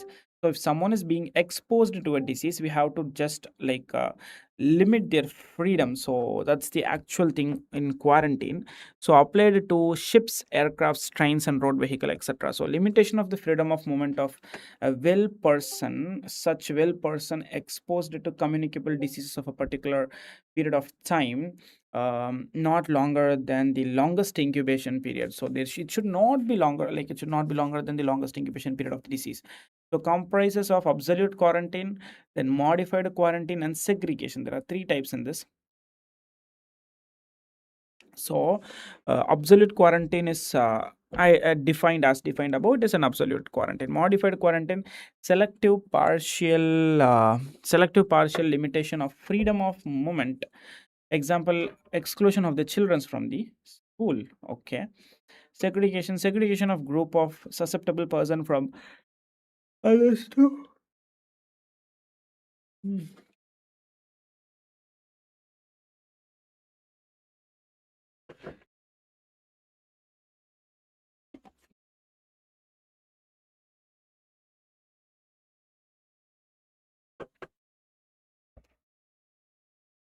சரி so என்ன சொல்லிட்டு இருந்தேன் இந்த இடத்துல So selective partial limitation of freedom of movements, example, exclusion of the children from school, a separation of the group of susceptible person from the others to facilitate others of the communicable diseases, example, removal of susceptible children to home of immune persons. Quarantine as a method of disease control has become outdated, has been placed by active surveillance. Okay, since it's been outdated, we are not using it that much. Okay. Full night study, bro.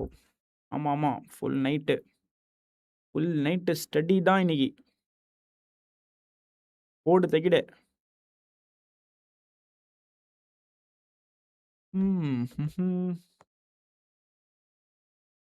உன் குத்தமா என் குத்தமா யாருன்னா குத்தம் சொல்ல.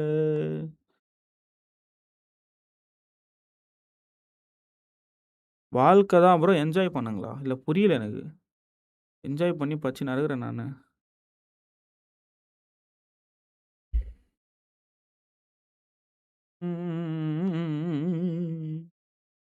Anyways pass ஆகுறோம், அவ்வளோதான். அதுக்காக தான் படிக்கிறோம். அந்த 40 மார்க்குக்கு நான் படுற பாடு இருக்கே. ஐய்.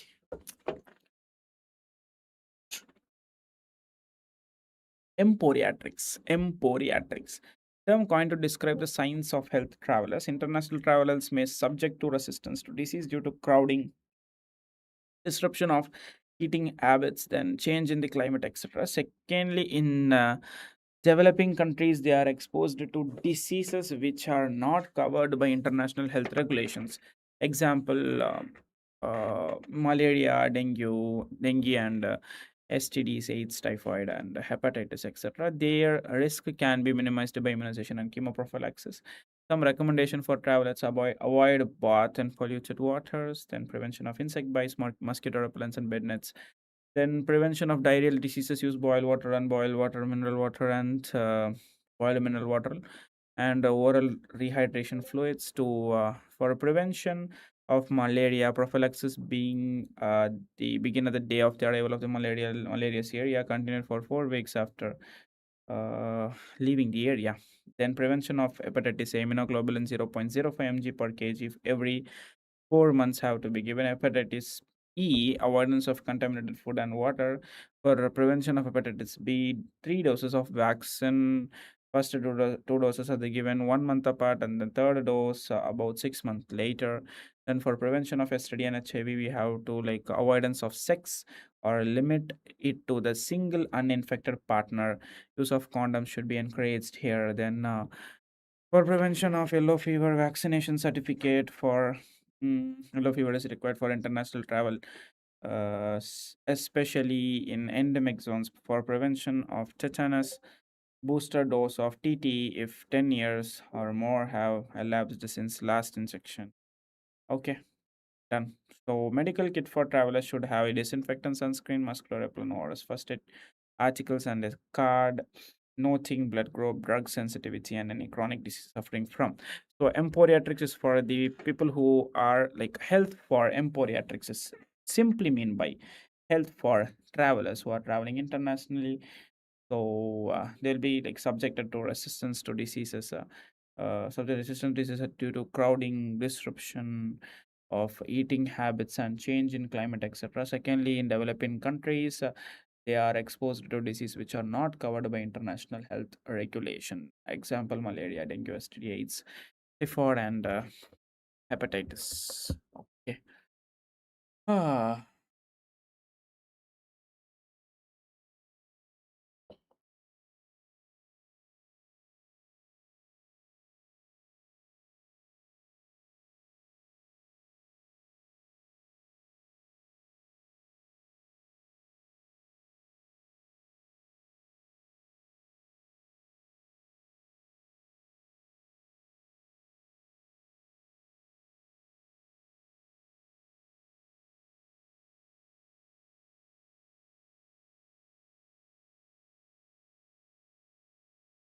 Pa-pa-pa-pam, pa-pa-pa-pam, pa-pa-pa-pam, pa-pa-pa-pam, pa-pam.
அப்பா!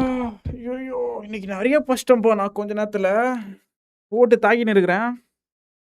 ஒரு வாட்டி ரிவிஷன் பண்ணா நான் தான். இன்னைக்கு வந்து சிட்டியோட டாப்ல இருக்கிறேன் நான் தான். So isolation.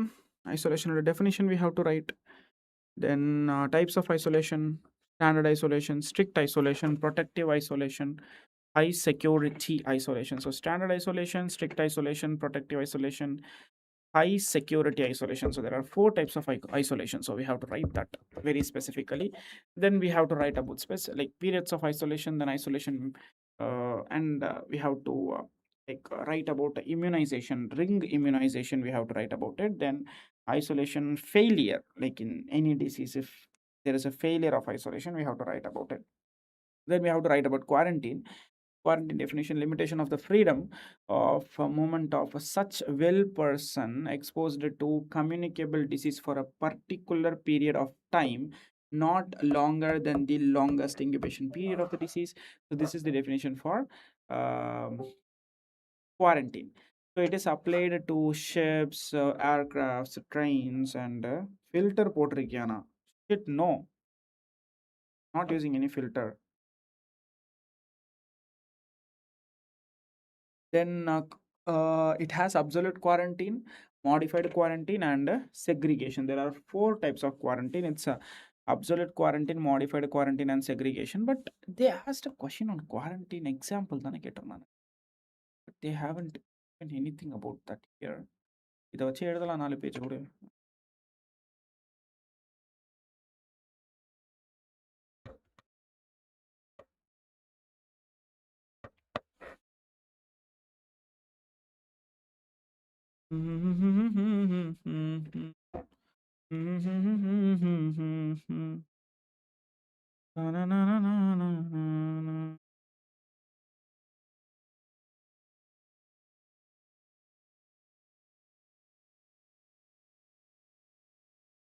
வீடியோ ஸ்டார்ட் பண்ணி நான் 2.5 மணி நேரமா படிச்சுன்னு இருக்கேனா நானு.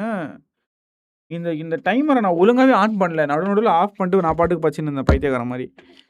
ஷிட், இவ்வளோ நேரமா படிச்சுட்டு இருந்திருக்கேன் நானு. இதுக்கு எனக்கு தெரியாம போச்சே. Oh my God! எவ்வளோ கன்சிஸ்டன்ட்டான ஒரு படிக்கிறவனா இன்னைக்கு நான் மாறி இருக்கேன். ரொம்ப பெருமையா இருக்கு. ரொம்ப பெருமையா இருக்கு ஃப்ரான்ஸ். ரொம்ப பெருமையா இருக்கு.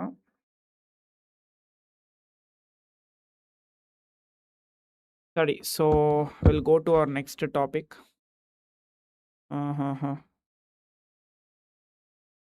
Contacts for communities.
அவ்வளோதான். இந்த டாப்பிக்கும் முடிச்சிட்டோமா?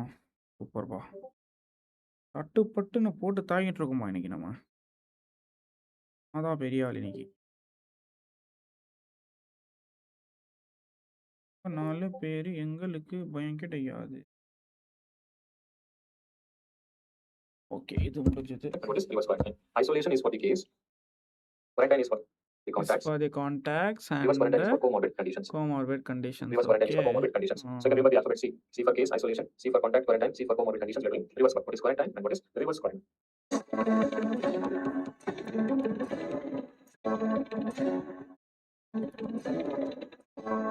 Next topic. Again, it is very important for disease control is herd immunity. Herd immunity. Immunity means protection. Herd is a group of individuals. That means, for example, if this is the community, I'm telling this much of people are already immune. This is called as herd. Means immune population. These strong immune population will help in stopping the disease transmission. They will act as a protective cover and they will prevent disease happening in this community. Not that everyone should be immune. If 100% is immune, then there is no concept of herd and herd immunity.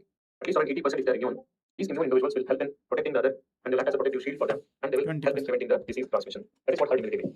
And not everyone should be immune. For some diseases, if 80% are immune, that is enough to stop disease transmission. So what is the definition of herd? How to develop immunity? Tell me good. Herd means proportion of immune individuals protecting others. So helping in preventing transmission means they are immune individuals. How to develop immunity? What are the factors which will help in developing herd immunity? Herd immunity depends upon what factors? Depends upon what factors important. Herd immunity depends upon 1, 2, and 3. You can develop herd immunity either by natural infection. If I develop infection today, body will respond, and I will start developing antibodies. That is natural infection. Or else I can put the agent into one individual artificially. Artificial infection means we are putting the agent, that is vaccine. Immunization. Second part, immunization. Can help in developing immunity. Third part is herd structure. Herd structure will also influence herd immunity. How they relate to each other, what is their movement? One is going out and getting in contact with others, giving infection to them. The random movement between the herd is also very important to develop herd immunity. Herd structure will also So depends on herd immunity depends on 3 things. One is infection.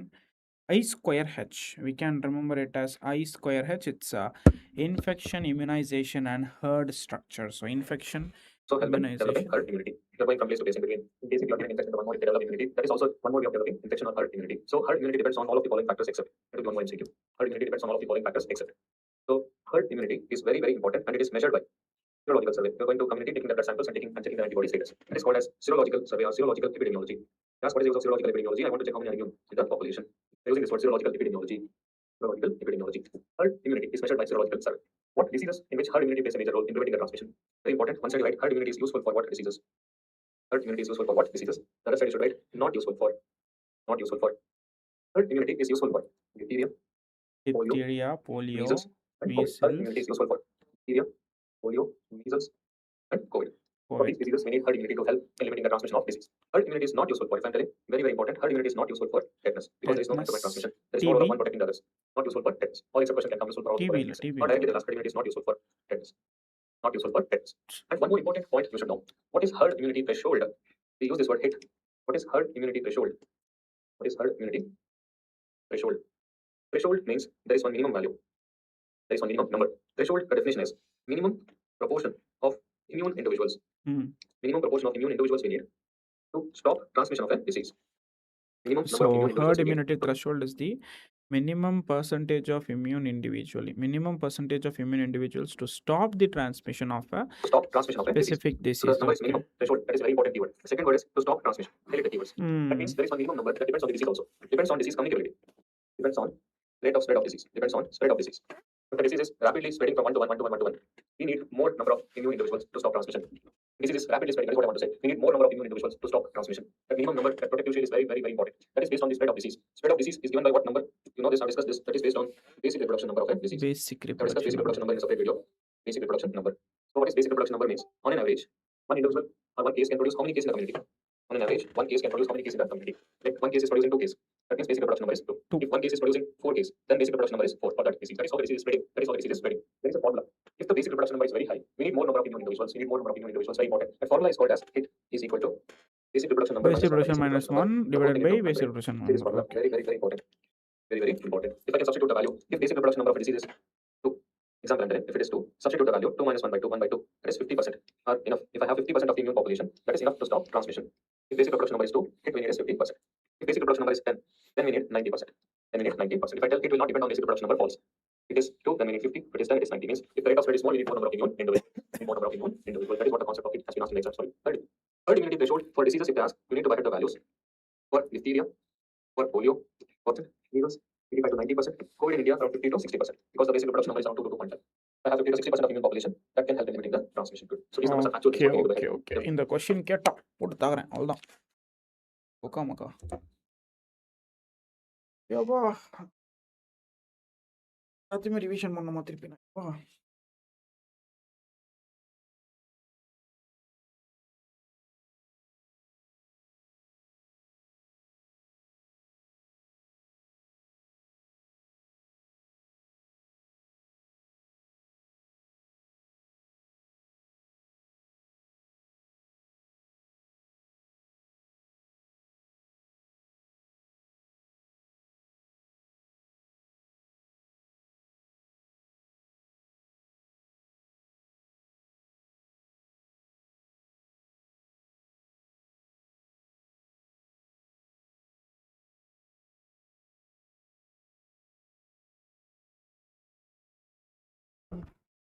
நாளைக்கிட்ட நாளைக்கிட்ட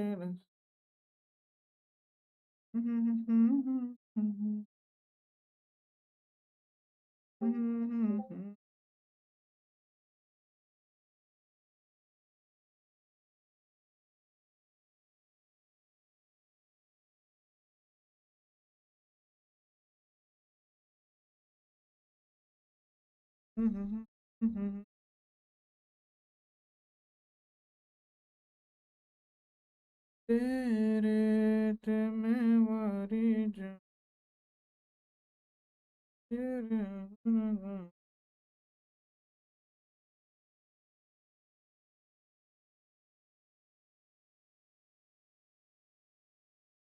तेरे बिन जीना नहीं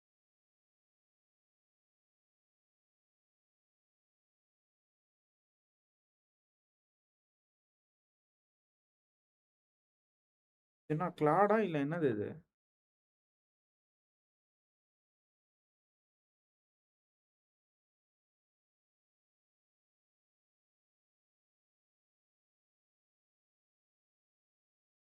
ரசத்தின்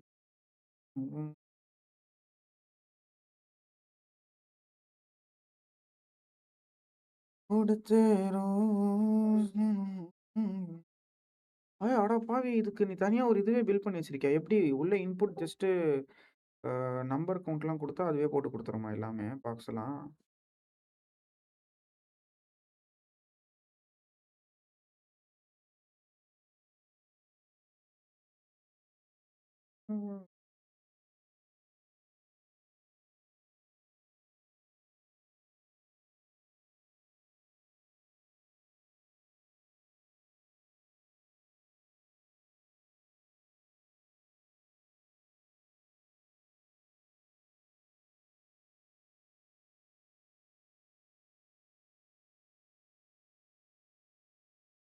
ரசத்தின்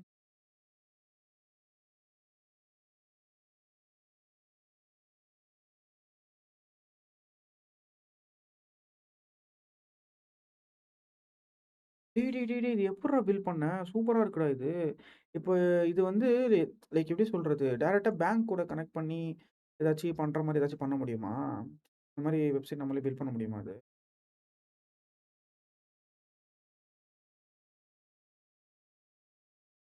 இப்ப இது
okay guys, நம்ம இந்த லைவை வந்து இங்கேருந்து முடிச்சுக்கலாம். எனக்கு வந்து இப்போது போயிட்டு சிபிஎஸ்சிக்கு ஒரு வீடியோ எடுக்கணும்.